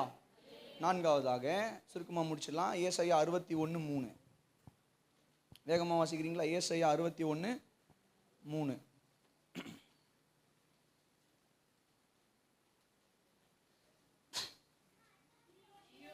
சீயோனிலே துயரப்பட்டவர்களை சீர்படுத்தவும், அந்த வார்த்தை கவனிங்க, சாம்பலுக்கு பதிலாக சிங்காரத்தையும், ஒடுங்கின ஆவிக்கு பதிலாக துதியின் உடையையும் கொடுக்கவும் அவர் என்னை அனுப்பினார். ஒடுங்கின ஆவிக்கு பதிலாக எல்லாரும் சொல்லுங்க. நான்காவது உடை என்ன உடை? சத்தமாக தான் சொல்லுங்களேன். என்ன உடை? துதியின் உடை. இப்போ ஒடுங்கின ஆவி. ஒடுங்கின ஆவி என்பது எதை குறிக்கிறது? ஒரு மனிதனுடைய வாழ்க்கையில் இருக்கக்கூடிய பாரங்கள், கஷ்டங்கள், வியாதிகள், போராட்டங்கள், பாவங்கள், அவமானங்கள், அந்த மனிதனுடைய வாழ்க்கையில் இருக்கிற சாபங்கள், அந்த மனிதனுடைய வாழ்க்கையில் இருக்கிற நியாய தீர்ப்பு, அந்த மனிதனுடைய வாழ்க்கையில் இருக்கிற அத்தனை கஷ்டங்கள், இதுதான் அங்கே என்னன்னு சொல்லி போட்டிருக்குன்னு சொல்லி கேட்டீங்கன்னா, ஒடுங்கின ஆவி. ஒடுங்கின ஆவி ஒரு மனிதனுடைய வாழ்க்கையில் இருக்கக்கூடிய டிப்ரெஷன், கவலைகள். இன்னைக்கு எப்படிப்பட்ட கவலைகள் உங்களுக்குள்ள இருக்கிறது? எப்படிப்பட்ட பாரங்கள் உங்களுக்குள்ள இருக்கிறது? எப்படிப்பட்ட கஷ்டங்கள், நஷ்டங்கள், போராட்டங்கள் உங்களுடைய வாழ்க்கையில் இருக்கிறது? எப்படிப்பட்ட அவமானங்கள் உங்களுடைய வாழ்க்கையில் இருக்கு? எத்தனை தேவைகள் உங்களுடைய வாழ்க்கையில் இருக்கிறது? சரீரத்தில் பலவீனம் இருக்கிறதா? வியாதி இருக்கிறதா? நம்பிக்கை இல்லாத ஒரு சூழ்நிலையோடு கூட வாழ்ந்து கொண்டிருக்கு. எதிர்கால பயம் இருக்கிறதா? பாவத்தின் நிமித்தமாக ஏற்பட்ட சாபங்கள், வாழ்க்கையில் ஏற்பட்ட அவமானங்கள், தோல்விகள், குடும்ப பிரச்சனைகள், இவைகள் எல்லாமே வேதம் என்ன சொல்லுதுன்னு சொல்லிட்டுனா ஒடுங்கின ஆவி. ஆமென். என்னது இதெல்லாம்? ஒடுங்கின ஆவி. இந்த ஒடுங்கின ஆவிக்கு பதிலாக துதியின் உடையை, ஆமென், ஒடுங்கின ஆவிக்கு பதிலாக என்ன கொடுக்கிறாரு? துதியின் உடையை கொடுக்க கர்த்தர் என்ன பண்ணாருன்னு சொல்லிட்டீங்கன்னா பூமிக்கு வந்தாரு. இப்போ இது பழைய ஏற்பாட்டில் ஏசாயா சொன்ன தீர்க்கதரிசனம். இந்த தீர்க்கதரிசன வசனத்தை இயேசுவானவர் மத்தேயு 4வது அதிகாரத்தின் 21வது வசனத்தில் சொல்லி, அதாவது 17லிருந்து 21 வரைக்கும் குறித்து கொள்ளுங்க, வாசிக்க வேணாம். லூக்கா 4 21லிருந்து 17லிருந்து 21 வரைக்கும் இயேசுவானவர் சொல்லி ஒரு வார்த்தை சொல்றாரு, உங்களுடைய காதுகள் கேட்க இந்த தீர்க்க தரிசன வசனங்கள் இன்று நிறைவேறுகிறது. அப்படின்னா என்ன சொல்றாருன்னா, பழைய ஏற்பாட்டில் நீங்க ஒருத்தர் குறித்து கேள்விப்பட்டீங்கல்ல, ஒடுங்கின ஆவிக்கு பதிலாக துதியின் உடையை கொடுக்கிறார், குருடர்களுக்கு பார்வையை கொடுக்கிறவர், ஒடுங்கினவர்களை உயர்த்துகிறவர் அப்படின்னு சொல்லி பார்த்தீங்க இல்லையா? படிச்சிங்க இல்லையா? தெரியும் இல்லையா?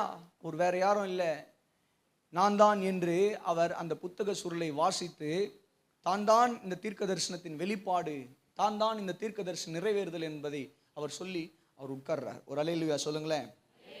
அப்போ இந்த வசனம் நமக்கு என்ன சொல்ல வருது? ஆண்டவர், நல்லா கவனிங்க, சிலுவையில் அவர் தன்னுடைய வஸ்திரத்தை எல்லாம் இழந்து அவமானப்பட்டு, அவர் தன்னுடைய வஸ்திரத்தை எல்லாம் இழந்து அவர் அடிக்கப்பட்டு, வெறும் உடலில் அவர் அடிக்கப்பட்டு, அவருடைய சரீரத்தில் ஏற்பட்ட காயங்கள், அவருடைய சரீரம் முழுவதும் ஏற்பட்ட வலிகள் எல்லாவற்றையும் சுமந்து அவர் சிலுவையில் மரித்ததற்கான காரணம் என்ன? நம்முடைய வாழ்க்கையில் இருக்கிற ஒடுங்கின ஆவி, துக்கங்களையும் போராட்டங்களையும் கஷ்டங்களையும் பலவீனங்களையும் பாடுகளையும் அவர் சிலுவையில் சுமந்து கொண்டு நமக்கு என்ன வஸ்திரத்தை கொடுக்கிறாரு? இனி நீ அழுகாட்சியா இருக்கக்கூடாது, இனி நீ சாபத்தில் இருக்கக்கூடிய ஒரு மனுஷனா வாழக்கூடாது, இனி நீ துன்பத்தில் இருக்கக்கூடிய ஒடுங்கின உடையை உடைத்து கொண்டிருக்கிற ஒரு மனிதனாய் வாழக்கூடாது. பழைய ஏற்பாட்டில் இந்த ஒடுங்கின உடை என்றால், அதாவது இந்த ஒடுங்கின ஆவி என்றால் என்ன பண்ணுவாங்கன்னு சொல்லி கேட்டிங்கன்னா, பழைய ஏற்பாட்டில் துன்பமான விஷயங்கள் நடக்கும் பொழுதெல்லாம், கஷ்டமான விஷயங்கள் நடக்கும் பொழுதெல்லாம் ரட்டுடுத்தி கொள்வார்கள். அப்படின்னா சாக்கு பை எடுத்து, அவங்க நார்மலாக போட்டுட்டு இருக்கிற ட்ரெஸ் எல்லாம் கழட்டி போட்டுட்டு சாக்கு பை எடுத்துட்டு என்ன பண்ணுவாங்கன்னு சொல்லி கேட்டிங்கன்னா, மாட்டிக்கிட்டு உட்காந்து தேவ சமூகத்தில் உட்காந்துட்டு ஓன்னு அழுதுகிட்டு இருப்பாங்க. நினிவே பட்டணத்தார் அப்படிதான் அழுதாங்க. ஆமான் யூதர்களை எல்லாம் அழிக்க போகிறான் என்கிற செய்தி மொர்தெகாய் கேள்விப்பட்ட போது, மொர்தெகாயும் சாக்கு துணியை மாட்டிக்கிட்டு தான் ஓன்னு அழுது புலம்பி மண்ணை வாரி போட்டுக்கிட்டு பைத்தியக்காரம் போல் அழுதுட்டு போறாரு. அதை பார்க்குறவங்க போய் எஸ்தர் இடத்துல சொல்றாங்க, ஏம்மா அவங்க சித்தப்பா இந்த மாதிரி ஒரு வேலையை பண்ணிட்டு இருக்காருமா. கவனிக்கிறீங்களா? இதுதான் ஒடுங்கின ஆவி. தாங்க முடியாத கஷ்டம், தாங்க முடியாத பாரம், தாங்க முடியாத வேதனைகள் இருதயத்தில் போட்டு புழியுதுங்க, கஷ்டமா இருக்குங்க அப்படின்றவங்க தான் பழைய ஏற்பாட்டில் என்ன பண்ணுவாங்கன்னா, அந்த பாவ வேதனையில் இருக்கிறவங்க சாக்கு துணி எடுத்து மாட்டிக்குவாங்க. சாக்கு துணி எடுத்து மாட்டிக்கிட்டு உட்காந்து தேவ சமூகத்தில் ஓன்னு அழுது உட்காந்து ஒப்பாரி வைப்பாங்க. இப்போ இங்க வசனம் சொல்லுது ஏசாயா 61:3, ஒடுங்கின ஆவியை உனக்கு கொடுப்பதற்காக கர்த்தர் இந்த பூமியில வரவில்லை. சிலுவையில் அவர் மரித்தது நீ இன்னைக்கு உட்காந்து ஓன்னு அழுதுகிட்டு இருக்கணுன்றதுக்காக கிடையாது. உன் வாழ்க்கையை குறித்து, உங்களுடைய எதிர்காலத்தை குறித்து, உங்களுடைய பிள்ளைகளை குறித்து, உங்களுடைய வருமானத்தை குறித்து, உங்களுடைய தேவைகளை குறித்து, உங்களுடைய கடன் பிரச்சனைகளை குறித்து, சரீரத்தில் இருக்கிற வியாதிகளை குறித்து, உங்களுடைய குடும்பங்களுக்கு விரோதமாய் போராடி கொண்டிருக்கிற எல்லா பொல்லாத கிரியைகளை குறித்து எண்ணி, ஐயோ இந்த காரியங்கள் எல்லாம் எப்படி முடியுமோ, என் பிள்ளையினுடைய வாழ்க்கை எப்படி முடியுமோ என்று ஓன்னு நீ அழுது ஒப்பாரி வைக்கிறதுக்காக ஆண்டவர் சிலுவையில் மரிக்கலமா? ஐயோ என்னுடைய எதிர்காலம் எப்படி இருக்குமோன்னு சொல்லி ஓனி ஒப்பாரி வச்சு அழுறதுக்காக ஆண்டவர் சிலுவையில் மரிக்கல. உன் கஷ்ட நஷ்டங்கள் போராட்டங்களின் மத்தியில் நீ உட்காந்து ஓன அழுதுகிட்டு சாக்கு பை மாட்டிக்கிட்டு பழைய ஏற்பாட்டில் அழுகிற மாதிரி இன்னைக்கு நம்ம சாக்கு பை மாட்டாமல் உட்காந்து அழுதுகிட்டு இருக்கோம். அதுக்காக ஆண்டவர் மரிக்கலமா? ஐயா, அதுக்காக ஆண்டவர் மரிக்கல. ஆண்டவர் எதற்காக மரித்தார் என்றால், ஏன் அவர் தன்னுடைய வஸ்திரத்தை இழக்க கொடுத்தார்? ஏன் அவர் தன்னுடைய அந்த வெறும் உடம்பில் அடிக்கப்பட்டு அவர் மரித்தார்? ஏனென்றால் என்னுடைய ஒடுங்கின ஆவி அப்படின்னா என் வாழ்க்கையில் இருக்கிற துக்கங்களை எல்லாம் மாற்றி என் வாழ்க்கையில் சந்தோஷம் என்கிற ஆடையை உடுத்து வைப்பதற்காக அவர் சிலுவையில் அத்தனை பாடுகளை சகித்து மரித்தார். கரங்களை தட்டி ஒரு உயர்த்தி அல்லேலூயா சொல்லுங்க பார்க்கலாம். அல்லேலூயா. நீங்கள் உட்காந்து உங்கள் கடன் பிரச்சனைக்காக அழுதுகிட்டு இருக்கிறதுக்காக ஆண்டவர் மரிக்கல. நீங்கள் உட்காந்து என் வீட்டுக்கு மந்திர தந்திரம் பண்ணிட்டாங்களே அது அழுதுட்டு இருக்கிறதுக்காக ஆண்டவர் மரிக்கல. என் பிள்ளைங்க உருப்பிடாமல் இருக்கிறாங்களே அதுக்காக ஆண்டவர் மரிக்கலமா? உட்காந்து அழுதுகிட்டு இருக்காத.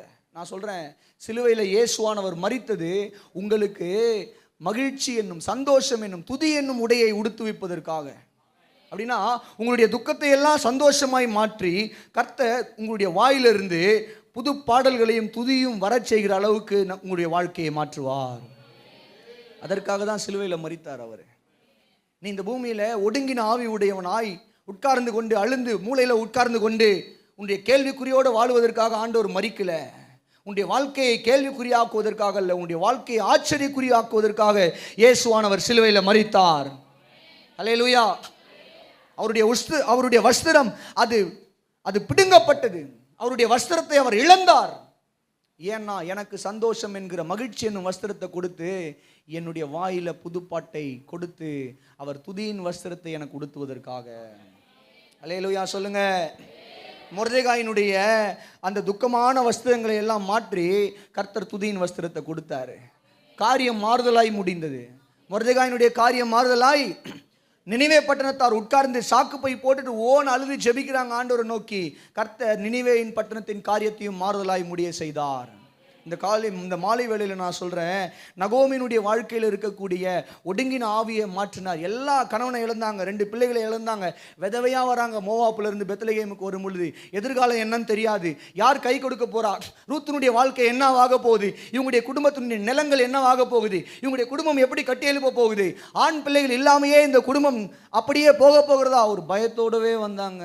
ஆனால் கர்த்தர் அந்த ஒடுங்கின ஆவியை நகோமியினுடைய வாழ்க்கையிலிருந்து, ரூத்தினுடைய வாழ்க்கையிலிருந்து எடுத்து கர்த்தர் என்ன பண்றாருன்னு சொல்லி கேட்டீங்கன்னா, துதியின் ஆடையினால நகோமியையும் ரூத்தையும் அலங்கரித்தார். கரங்களை தட்டியோ உயர்த்தியோ ஒரு அல்லேலூயா சொல்லுங்களேன். ஹல்லேலூயா. இன்னும் எத்தனை உதாரணம் உங்களுக்கு இந்த மாதிரி வேதத்திலிருந்து வேணும்? பழைய ஏற்பாட்டில் வேணுமா, புதிய ஏற்பாட்டில் வேணுமா? வாங்க அள்ளி கொடுக்குறேன். நான் சொல்கிறேன், கர்த்தர் சிலுவையில் அவர் மரித்தது இன்னைக்கு நீங்களும் நானும் வீட்டுக்குள்ளே ஓரத்தில் உட்காந்து ஒப்பாரி வைக்கிறதுக்காக அல்ல. முதல்ல ஒப்பாரி வைக்கிற ஆளுங்கெல்லாம் வாயமா உட்காருங்க. ஒப்பாரி வச்சுக்கிட்டு, எப்போ பார்த்தாலும் ஒப்பாரி வச்சுக்கிட்டு, என் வாழ்க்கை உருப்பிடாமல் போயிடுமோ, என் பிள்ளைனுடைய வாழ்க்கை உருப்பிடாமல் போயிடுமோ, நான் இப்படியே இருந்துருவனோ, நான் சாக போகிறேன், சூசைட் பண்ணிக்க போகிறேன், வீட்டை விட்டு போக போகிறேன். இதுக்காகலாம் ஆண்டவர் சாகலமா? ஒடுங்கின ஆவியை எடுத்து துதின ஆவியை கொடுக்கறதுக்காக தான் அவர் சிலுவையில் எல்லாத்தையும் இழந்தார். அல்லேலூயா. உட்காந்து ஒப்பாரி வைக்கிறத நிறுத்து. முதல்ல ஒப்பாரி வைக்கிறத பக்கத்தில் கை கொடுத்து சொல்லுங்க, ஒப்பாரி வைக்கிறத நிறுத்து. எப்போ பார்த்தாலும் காசு இல்லை, ஐயோ சரீரத்தில் பலவீனம், நான் செத்துருவோம் போல இருக்கே, இந்த மாதிரிலாம் வந்து சொன்னீங்கன்னா கண்டிப்பாக நீங்கள் சாவணும் தான் ஜெபம் பண்ண போகிறோம் பாருங்க. யாருன்னா அந்த மாதிரி வந்துடாதீங்க. நான் கொஞ்சம் ராவான ஆள், டக்குன்னு சொல்லிடுவேன். எதுக்கு? நீ ஒப்பாரி வைக்கிறதுக்கு இயேசு சிலுவையில் மரித்தார். இன்னைக்கு நடக்கலைன்னா நாளைக்கு காத்திரு. நாளைக்கு நடக்கவில்லை என்றால் நாளனைக்கு காத்திரு. நாளை மறுநாள் நடக்கவில்லை என்றால் அடுத்த வாரத்துக்கு காத்திரு. அடுத்த வாரம் நடக்கவில்லை என்றால் அடுத்த மாதத்துக்கு காத்திரு. அடுத்த மாதம் நடக்கவில்லை என்றால் அடுத்த வருஷத்துக்கு காத்திரு. கர்த்தருடைய நேரம் வரும் வரை காத்திரு. கர்த்தர் உனக்கு துதி நாடை அவர் அணிவிப்பது நிச்சயம். ஹல்லேலூயா. அப்போ துதி நாடைய ஆக்சுவலா சொல்லணும்னா நமக்கு கொடுத்துட்டாரு. சிலுவையில் அவர் மரித்த போதே நமக்கு சந்தோஷத்தின் ஆவியை கொடுத்துட்டாரு. எல்லாரும் சொல்லுங்க, சந்தோஷத்தின் ஆவியை. அதனால தான் பவுல் எழுதுறாரு, சந்தோஷமா இருங்கள், எப்பொழுதும் சந்தோஷமா இருங்கள். எந்த சூழ்நிலையிலையும் சந்தோஷமா இருங்க. எவ்வளோ கஷ்டமான சூழ்நிலை வரலாம், எவ்வளோ நம்மை துன்பப்படுத்தக்கூடிய சூழ்நிலைகள் வரலாம். உன் இருதயத்தில் இருக்கக்கூடிய ரட்சிப்புன்னு ஒரு வஸ்திரம் இருக்குல்ல, நீதிமான் என்கிற ஒரு வஸ்திரம் இருக்குல்ல, சொல்லுங்க, கிறிஸ்து என்கிற ஒரு வஸ்திரம் இருக்குல்ல, இந்த வஸ்திரம் எனக்குள்ள இருக்குன்னு சொல்லி சந்தோஷப்படுங்க. அல்லேலூயா. சத்தமா சொல்லுங்களேன், நான் ரட்சிக்கப்பட்டவன், நான் நீதிமான், நான் இயேசுனுடைய பிள்ளை, நான் இயேசுவை தரித்து கொண்டிருக்கிறவன். அந்த எண்ணம் உங்களுக்குள்ள இருக்குமானால் எந்த சூழ்நிலையிலையும் when you walk in the valley of death, மரண இருளின் பள்ளத்தாக்கில் நடந்தாலும் பயப்பட மாட்டோம், மகிழ்ச்சியா போவோம். ஏன்னா அவருடைய கோலும் தடியும் என்னை என்ன பண்ணும்னா இந்த மரண இருளிலும் அது என்னை தேற்றும். அவருடைய வசனம் என்னுடைய பாதைக்கு வெளிச்சமா இருக்கும். அல்லேலூயா சொல்லுங்க, சத்தமா தான் சொல்லுங்களேன். ஆண்டவருடைய நாமத்துக்கு கனமும் மகிமையும். இந்த தாவீது போட்டிருந்தான்னு நினைக்கிறேன் இந்த துதி நாடைய. அதனாலதான் நீங்க பாத்தீங்கன்னா எங்க போனாலும் பாட்டு பாடிக்கிட்டு இருந்தான், ஆண்டவர் துதிச்சுக்கிட்டே இருந்தான். சவுல் துரத்தும் போதெல்லாம் தாவீது என்ன பண்ணான், ஆண்டவரை துதிச்சுக்கிட்டே இருந்தான், ஆண்டவரை பாடிக்கிட்டே இருந்தான். ஆமீன் சொல்லுங்களேன். அப்போ உங்க மேல ஒரு வஸ்திரம் இருக்கு. என்ன வஸ்திரம்னா துதியின் வஸ்திரம். எந்த சூழ்நிலையிலுமே ஆண்டவருக்கு நன்றி சொல்லுகிற பிள்ளைகளா இருங்கள். எந்த சூழ்நிலையிலுமே ஆண்டவருக்கு நன்றி சொல்லி ஆண்டவரை துதிக்கிற பிள்ளைகளா இருங்க. என்ன நடந்தாலும் நன்றி சொல்லுங்க, என்ன நடக்காம போனாலும் நன்றி சொல்லுங்க. ஏன்னா தேவ பிள்ளைகளுடைய வாழ்க்கையில எதை கர்த்தர் அனுமதித்தாலும் அது நன்மைக்காகவே கர்த்தர் அனுமதிக்கிறார். ஆமென் சொல்லுங்களேன். எதை அனுமதித்தாலும் கர்த்தர் நம்முடைய நன்மைக்காகவே தான் அனுபவிக்கிறார். எது நடந்தாலும் அது நம்முடைய நன்மைக்காகவே தான் கர்த்தர் அனுமதித்தார். ஆகவே எல்லாவற்றுக்கும் நன்றி செலுத்துங்க. சிலுவையை நோக்கி பார்க்கும்போது நீங்க ஒரு விஷயம் புரிஞ்சுக்கணும். நான் புலம்புறதுக்காக அழைக்கப்பட்டவன் அல்ல, என் மேல இருக்கக்கூடிய ஆவி புலம்பலின் ஆவி அல்ல. ஆனா இன்னைக்கு நிறைய பேர் புலம்பலின் ஆவி உடையவர்களாக தான் இருக்கிறோம். ஒழுங்கா மனம் திரும்பிடுங்க, புலம்புறதை விட்டுருங்க சொல்லிட்டேன். ஆமேன் சத்தமா சொல்லுங்க. புலம்புறத விட்டுருங்க, விட்டுட்டு கர்த்தரை துதிங்க. ஏன்னா நம்ம துதி நாடை போட்டிருக்கிறோம் மேல. சாக்கு பை இல்லை நம்ம மேல. நம்ம மேல இப்போ என்ன இல்லை, பழைய ஏற்பாட்டில் சாக்கு பை போட்டு உட்காந்து ஓன்னு ஒப்பாரி வைப்பான். புதிய ஏற்பாட்டில் சாக்கு பை கிடையாது. கர்த்தர் நமக்கு சிலுவையில் துதி நாடையை கொடுத்துருக்கிறார். அதை மாட்டிக்கிட்டு கர்த்தரை துதிக்கணும். அல்லேலூயா சொல்லுங்க. கடைசி ரொம்ப முக்கியமான வெளிப்படுத்தின விசேஷம் 3:5.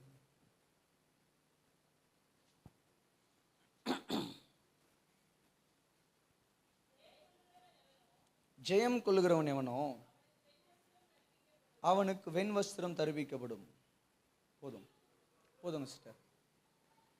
இங்க பார்க்கிறோம், ஆண்டவர் சர்தை சபைக்கு எழுதும் பொழுது ஒரு வார்த்தை சொல்றாரு. ஜெயம் கொள்ளுகிறவன் எவனோ, இந்த உலகத்தில் பாவத்தை ஜெயிக்கிறவன் எவனோ அவனுக்கு என்ன கொடுக்கப்படும்? வெண்வஸ்திரம், ஒயிட் கார்மெண்ட். எல்லாரும் சொல்லுங்க, வெண்வஸ்திரம். இது எங்க கொடுக்கப்படும்? பரலோகத்தில். சரி, இந்த வெண்வஸ்திரம்னா என்ன? அதான் முதல்லயே ரட்சிப்பின் வஸ்திரம் ஒன்று கொடுத்துட்டாரு, நீதியின் வஸ்திரம் கொடுத்துட்டாரு. கிறிஸ்துவையே நம்ம அணிஞ்சிட்டோம். இதை மாட்டிக்கிட்டே கல்யாண விருந்துக்குள்ள போயிடலாம். கரெக்டா? இதை மாட்டிக்கிட்டே கல்யாண விருந்துக்குள்ள போயிடலாம். எக்ஸ்ட்ரா வேற ஒன்று கொடுத்துருக்கிற அடிஷ்னல் பெனிஃபிட். அதாவது நித்தியத்துக்கு தேவையான பிளெஸிங், ரட்சிப்பு, நீதிமானாக்கப்படுதல், இயேசு கிறிஸ்து, இது மூணையுமே கொடுத்துட்டாரு. எக்ஸ்ட்ரா கொசுறு மாதிரி என்ன பண்றாருன்னு சொல்லி கேட்டீங்கன்னா, பூமியில இருக்கக்கூடிய துன்பங்களை மாற்றுவதற்கும் ஒரு ஆடையை கொடுத்துட்டாரு, துதின் ஆடையை கொடுத்துட்டாரு. சந்தோஷமா இரு, கவலைப்படாத, அதுக்கும் சேர்த்து தான் நான் சிலுவையில் மரிக்கிறேன்னு சொல்லி.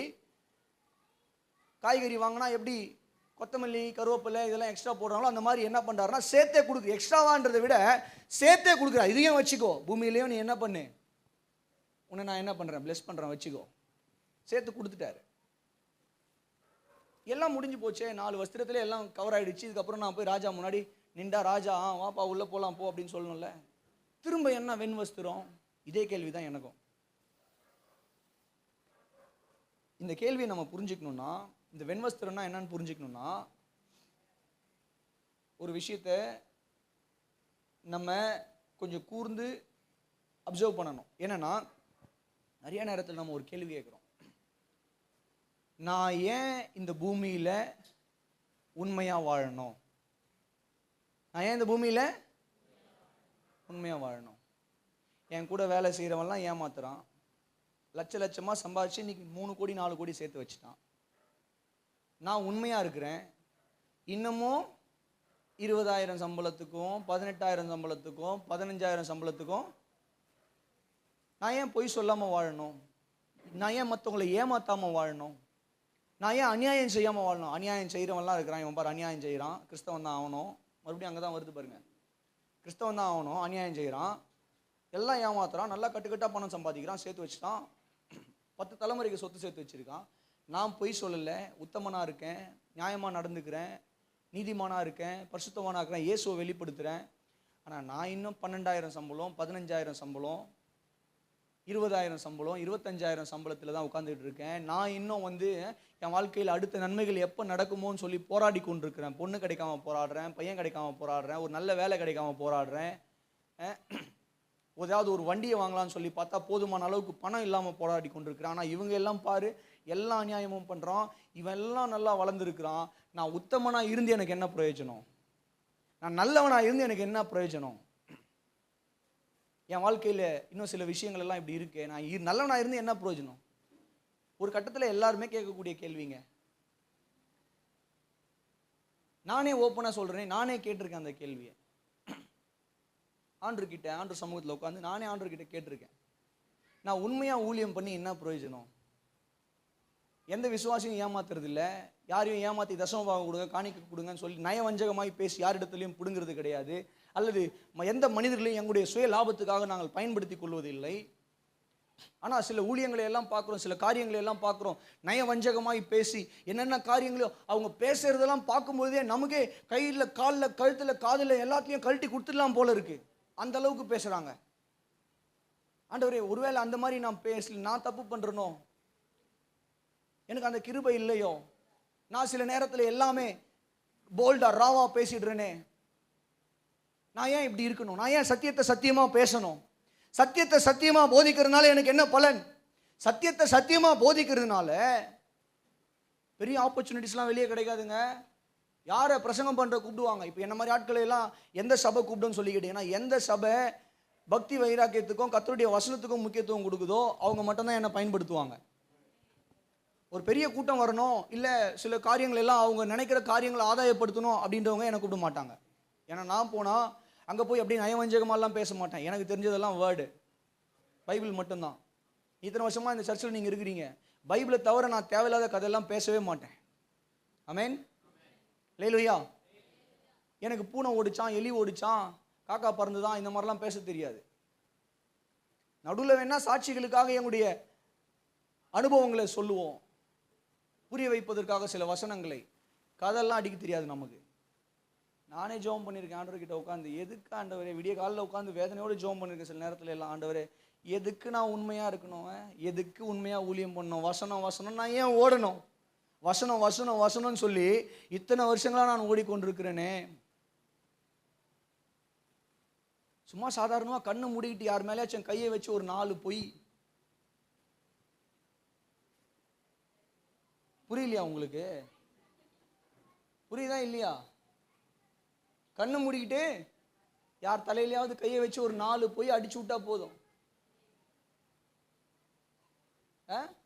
திருநாவு அடுத்ததே, பாஸ்டர் வச்சுக்கங்க, கார் வாங்கி கொடுத்துருவாங்க, பாஸ்டர் இந்தாங்க வீடு. யோசிச்சிருக்கேன், ஏன் ஆண்டவரே நான் இந்த மாதிரிலாம் பண்ணக்கூடாது, ஆனால் பண்ண முடியலையே என்னால். இதெல்லாம் பண்றாங்களே, கண்ணு முன்னாடி நிறைய அநியாயமான காரியங்கள். ஒரு வசனமே இல்லாத ஒரு கூட்டங்கள். ஒரு கூட்டத்துக்கு போறேன், அந்த கூட்டத்தில் கேவலம் ஒரு வசனம் கூட இல்லை. அந்த இன்ட்ரோடியூஸ் பண்ணும்போது அந்த பாஸ்டர் சொல்றாரு, வந்திருக்கிற பிரசங்கியாளர் அவர் வேத புத்தகமே இல்லாமல் பிரசங்கிப்பாரு அப்படின்னா இருப்பாருங்க. எனக்கு பக்கு நடிச்சு, பிரசங்கமே எங்க இருந்து வரணுங்க சொல்லுங்க? வசனம் இல்லாம பண்ணுவீங்க நீங்க? யோசிக்கிறேன். சரி, என்னதான் வசனம் இல்லாம பிரசங்கம் பண்றாருன்னா, ஒண்ணு அவர் வசனத்துல தேர்ன ஒரு ஆளா இருக்கணும். பைபிளே அவருக்கு தேவையில்லை, பிரிக்காம எல்லாத்தையும் மனனமா வச்சு அப்படியே அடிச்சு தள்ளணும் வசனங்களை. அப்படிப்பட்ட ஊழியக்காரரா இருப்பார் போல. உட்காந்து பார்த்தா ஒரே ஒரு வசனம் கூட காட்டல. நான் சிங்கப்பூர் போனேன், கப்பலில் போனேன், எனக்கு சிக்கன் இது கொடுத்தாங்க, நான் அதை சாப்பிட்டேன், இதை சாப்பிட்டேன். இதே தான் கதை. 1 மணி நேரம். ஏன்டா இந்த கூட்டத்துக்கு வந்து மாட்டிக்கணும் அப்படின்ற மாதிரி தான் இருந்தது. இதுல கூத்து என்ன தெரியுமா? பாதியில எழுந்து வர முடியல, கூப்பிட்டு மேடையில் உட்கார வச்சுட்டாங்க. பலிபீடத்தில் கூப்பிட்டு எங்க உட்கார வச்சுட்டாங்க? மேடையில் உட்கார வச்சுட்டாங்க. லைனாக உட்காந்துருப்பாங்கல்ல, அது மாதிரி உட்கார வச்சுட்டாங்க. உட்கார வச்சதுனால நம்ம அங்கேருந்து எழுந்தும் வர முடியல, எதுவும் பண்ண முடியல. முடிகிற வரைக்கும் பல்ல கடிச்சின்னு அடக்கிக்கிட்டு உட்காந்துருந்தேன். எப்படா முடியும், எழுந்து ஓடலாம், ஒரே ஓட்டமா. அன்னைக்கு ஓடினவன் தான் இன்னைக்கு வரைக்கும் அந்த சபை பக்கமே போகிறதில்லை. தெரிஞ்ச பாஸ்டர் தான், நெருக்கமான பாஸ்டர் தான், நெருக்கமான பாஸ்டர் தான். கூப்பிடுவாங்க சில நேரத்தில், பாஸ்டர் வாங்க எங்கள் சர்ச்சுக்கு வாங்க, ஒரு மீட்டிங் நடக்குது, வந்து கொஞ்ச நேரம் பாடுங்க, ஆராதனை பண்ணுங்க. எப்பா உனக்கு ஒரு கும்பிடு, எனக்கு வேலை இருக்குதுன்னு சொல்லிடுவேன், எனக்கு ஊழியம் இருக்கு. ஏன்னா 10 நிமிஷம், 1/4 மணி நேரம், அரை மணி நேரம் ஆராதனைக்கு ஆசைப்பட்டு போயிட்டு அங்கே வசனமே ஒருத்தனை கூட்டு வந்து மேலே ஏற்றி போட்டு கழுத்த இருப்பாங்க பாருங்க. அதையும் ஜனங்க நம்பிட்டு உட்காந்துருப்பாங்க. கீழே ஒரு கூட்டம். அந்த விசுவாசிகளை எல்லாம் பார்த்தா பரிதாபமாக இருக்கும் எனக்கு. இன்னைக்கு காலையில் ஒரு சபைக்கு போனேன். நான் வசனம் சொல்லி முடிக்கிறதுக்குள்ளே வாலிப பிள்ளைங்க வசனம் எடுத்து படிக்கிறாங்க. அந்த வசனத்தை மனப்பாடமாக சொல்கிறாங்க. ஆச்சரியப்பட்டேன், ரொம்ப ஆச்சரியப்பட்டேன். டேய் எப்படிடா? நான் கேட்குறேன், நான் சொல்கிறேன் ஏசையா அப்படின்னு சொல்லி எடுத்து சொல்கிறேன், டக்குன்னு வசனம் வருது, நான் படிக்கிறேன், வசனத்தை மனப்பாடமாக இங்கேருந்து ஒரு பொண்ணு சொல்லுது. ஆச்சரியப்பட்டேன். இந்த மாதிரி சபைகளை எல்லாம் பார்க்கும் பொழுது தான், அந்த மாதிரி சபைகள் தான் என்ன பயன்படுத்துவாங்க, அப்படிப்பட்ட ஆட்களை தான் நம்மளும் பயன்படுத்துவோம். சரி, விஷயத்துக்கு வரேன். நானும் நிறைய நேரம் வேதனைப்பட்டிருக்கேன். ஏன் ஆண்டவரே, இந்த மாதிரி ஒரு ஊழியத்தை நானும் பண்ணிட்டு போயிடலாமே, ஏன் நான் வசனம் நிறைய நேரத்தில் நம்ம எல்லாருமே கேட்குறோம், ஏன் நான் உண்மையாக இருக்கணும்? இந்த உலகமே, என்னை சுற்றி இயங்கக்கூடிய உலகமே பொய்யா இருக்கிறது. மனிதர்கள் எல்லாம் பொய்யா நடந்துக்கிறாங்க, நிறையா சம்பாதிக்கிறாங்க, அநியாயம் பண்ணுறாங்க, நல்லா சம்பாதிக்கிறாங்க. நான் மட்டும் ஏன் உண்மையாக இருக்கணும்? என் வேலையில் நான் ஏன் உண்மையாக இருக்கணும்? என் குடும்பத்தில் நான் ஏன் உண்மையாக இருக்கணும்? என் பிள்ளைகள்கிட்ட நான் ஏன் உண்மையாக இருக்கணும்? என் மனைவி கிட்ட நான் ஏன் உண்மையாக இருக்கணும்? என் கணவன்கிட்ட நான் ஏன் உண்மையாக இருக்கணும்? என் சபையில் நான் ஏன் உண்மையாக இருக்கணும்? என் சபை மக்களுக்கு நான் ஏன் உண்மையாக இருக்கிறோம்? ஒருவேளை விசுவாசிகள் யோசிக்கலாம், எங்கள் ஊழியக்காரருக்கும் சபைக்கும் ஆண்டவருக்கும் நான் ஏன் உண்மையாக இருக்கணும்? யோசிக்கலாம். இங்கே வெண்வஸ்திரம்ன்றது என்ன தெரியுமா? கவனிங்க. வெண்வஸ்திரம்ன்றது என்ன தெரியுமா? ஒரு மனிதன் ரட்சிப்பின் வஸ்திரத்தை தரித்து கொண்டான், நீதியின் வஸ்திரத்தை தரித்து கொண்டான், கிறிஸ்துவை தரித்து கொண்டான், துதியின் வஸ்திரத்தை தரித்து கொண்டான்.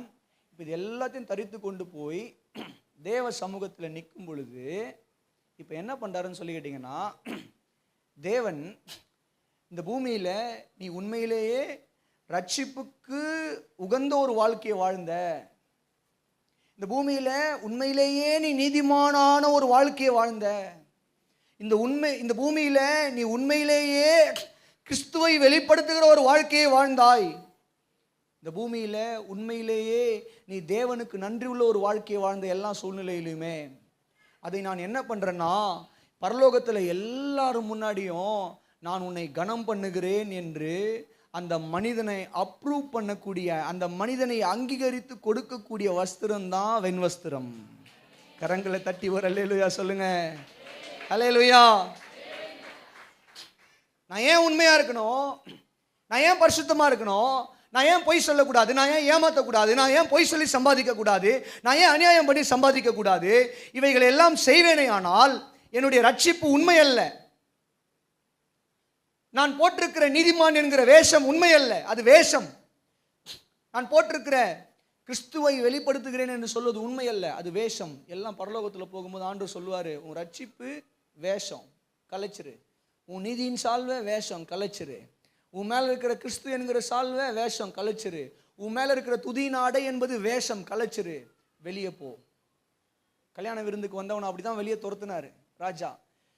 ஆனால் நான் உண்மையாக இருக்கிறேன், என் வேலை ஸ்தலத்தில் உண்மையாக இருக்கேன், குடும்பத்தில் உண்மையாக இருக்கேன், மனைவி கிட்ட, கணவன் கிட்ட, பிள்ளைகள் கிட்ட, அப்பா அம்மா கிட்ட உண்மையாக இருக்கிறேன், நான் நியாயமாக சம்பாதிக்கிறேன், அநியாயம் பண்ணி சம்பாதிக்கல, என் சபையில் உண்மையாக இருக்கிறேன், கர்த்தருக்கு உண்மையாக இருக்கிறேன், நான் உண்மையாக ஆண்டவருக்காக ஜீவிக்கிறேன்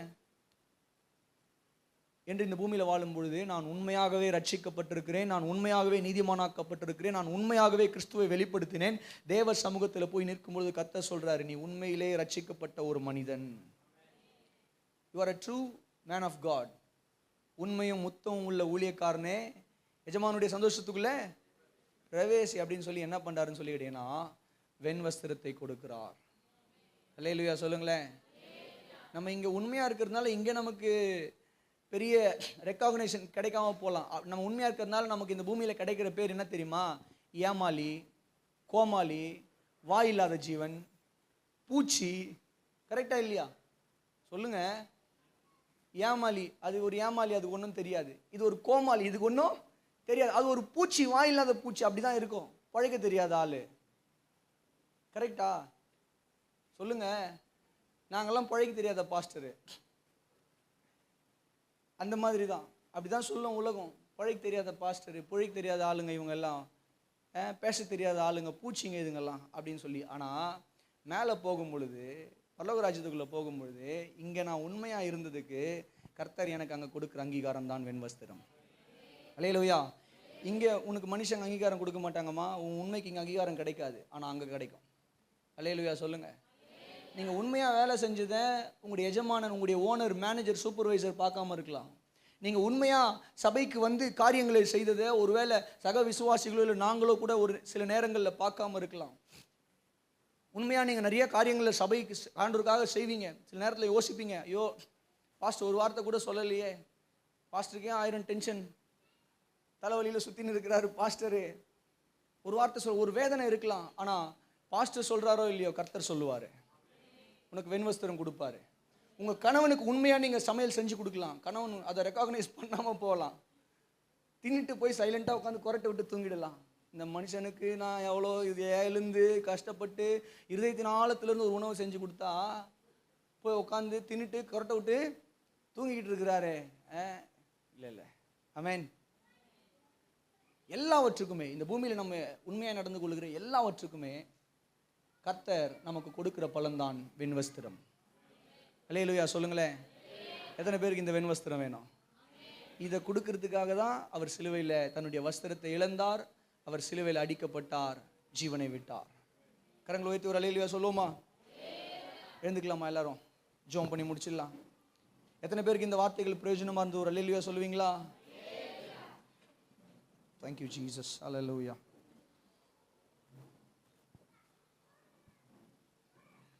ஹல்லேலூயா ஹல்லேலூயா ஹல்லேலூயா ஹல்லே. அர்ப்பணிச்சு ஜெபம் பண்ணலாமா? இந்த மாலை வேளையில் ஒரு 2 நிமிஷம் உங்களுக்காக ஜெபம் பண்ணிடுறேங்க.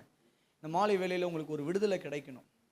இந்த மாலை வேளையில் உங்களுக்கு ரட்சிப்பின் வஸ்திரம் இல்லாதவங்க ஆண்டவரிடத்தில் ஒப்பு கொடுங்க. ஆண்டவரே நான் ரட்சிக்கப்படணும்ப்பா, ஆண்டவரே நான் நீதிமானாக்கப்படணும், ஆண்டவரே என்னுடைய பாவங்கள் கழுவப்பட்டு என்னுடைய வாழ்க்கையில் இருக்கிற சாபங்கள் எல்லாம் நீங்கப்பட்டு நான் ஒரு நீதிமானாக, நான் ஒரு பரிசுத்தவானாக, இயேசுவை தரித்து கொண்டவனாக மாற வேண்டும். என் வாழ்க்கையில் ஆண்டவரே ஒடுங்கின ஆவியோடு நான் வாழ்ந்து கொண்டிருக்கிறேன்ப்பா. ஒடுங்கின ஆவியோடு ரட்டுடுத்தி கொண்டு ஒரு வாழ்க்கையை நான் வாழ்ந்து கொண்டிருக்கிறேன் ராஜா. சாக்கு பை போட்ட ஒரு வாழ்க்கையை வாழ்ந்து கொண்டு இது மாறணும்ப்பா. என் வாழ்க்கையில் இந்த ஒடுங்கின ஆவி மாறி ஆண்டவரே எனக்கு துதியின் ஆடையை நான் பெற்றுக்கொள்ள வேண்டும், மகிழ்ச்சி நாடை நான் பெற்றுக்கொள்ள வேண்டும். ஆண்டவரத்தில் அர்ப்பணிப்பீங்களா? ஆண்டவரை நான் ஜெபிக்கிறேன் இந்த மாலை வேளையில். அப்பா நான் ஜெபிக்கிறேன் இயேசுவின் இரத்தத்தினால இந்த சபை மக்கள் ஒவ்வொருவரையும் கர்த்தர் நீர் தொடும்படியாய் ஜெபிக்கிறோம்ப்பா. ஆண்டவரே ரட்சிப்பின் வஸ்திரத்தினால உடுத்துவீராக, நீதியின் வஸ்திரத்தினால சால்வையினால நீர் போர்த்துவீராக, இயேசுவின் வஸ்திரத்தினால கர்த்தர் இவர்களை மூடும்படியாய் ஜெபிக்கிறோம்ப்பா. ஆண்டவரே வாழ்க்கையில் ஆண்டவரே ஒடுங்கின ஆவிக்கு பதிலாக ஆண்டவரே ஒடுங்கின ஆவியோடு பண பிரச்சனை, கடன் பிரச்சனை, குடும்ப பிரச்சனை, மனைவி பிரச்சனை, கணவன் பிரச்சனை, பிள்ளைகள் பிரச்சனை, பெற்றோர் பிரச்சனை, மாமனார் மாமியார் பிரச்சனை, ஆண்டவரே வேலை ஸ்தலங்களில் பிரச்சனை, பண பிரச்சனை, ஆண்டவரே சரீரத்தில் வியாதி பிரச்சனையப்பா, சாப பிரச்சனைகள், ஆண்டவரே இவைகள் எல்லா பிரச்சனைகளில் வந்திருக்கிற தேவ ஜனங்களுடைய வாழ்க்கையில் இருக்கிற ஒடுங்கின ஆவியை கர்த்தர் இந்த மாலை வேளையில எடுத்து போட்டு துதியின் ஆடையினால நீர் உடுத்து வைப்பீராக நான் ஜெபிக்கிறேன். மகிழ்ச்சியின் ஆடையினால நீர் அலங்கரிப்பீராக நான் ஜெபிக்கிறேன். விடுதலை உண்டாகட்டும், விடுதலை உண்டாகட்டும் இயேசுவின் நாமத்தினால. ஒவ்வொருவரையும் தகப்பனே ஹல்லேலூயா. ஆண்டவரே உம்முடைய மகிழ்ச்சி நாடினால நிரப்பும்படியாய் ஜெபிக்கிறோம், உடுத்தும்படியாய் ஜெபிக்கிறோம். விசேஷமா ஆண்டவரே இந்த பூமியில நாங்கள் உண்மையாய் வாழ எங்களை அர்ப்பணிக்கிறோம்ப்பா. பரலோகத்தில் எங்களுக்காக வெண்வஸ்திரம் வைத்திருக்கிறீரே, உமக்கு ஸ்தோத்திரம். அப்படிப்பட்ட வஸ்திரத்தை நாங்கள் பெற்றுக்கொள்ள இந்த பூமியில உண்மை உத்தமமாக வாழ எங்களை அர்ப்பணிக்கிறோம். வந்த ஒவ்வொரு தேவ ஜனங்களை ஆஸ்வதிங்க. இந்த கூடுகைக்கு வந்த ஒவ்வொருவரும் வெறுமையா திரும்பி போகக்கூடாதுப்பா. ஒரு நன்மைகளை தங்களுடைய வாழ்க்கையில் அவர்கள் பெற்றுக்கொள்ள கர்த்தர் கிருபை தாங்க. இயேசுவின் மூலம் ஜெபிக்கிறோம் எங்கள் நல்ல பிதாவே. சேர்ந்து சொல்லுவோம், என் ஆத்துமாவே கர்த்தரை ஸ்தோத்திரி, என் ஆத்துமாவே கர்த்தரை ஸ்தோத்திரி, சகல உபகாரங்களையும் மறவாதே.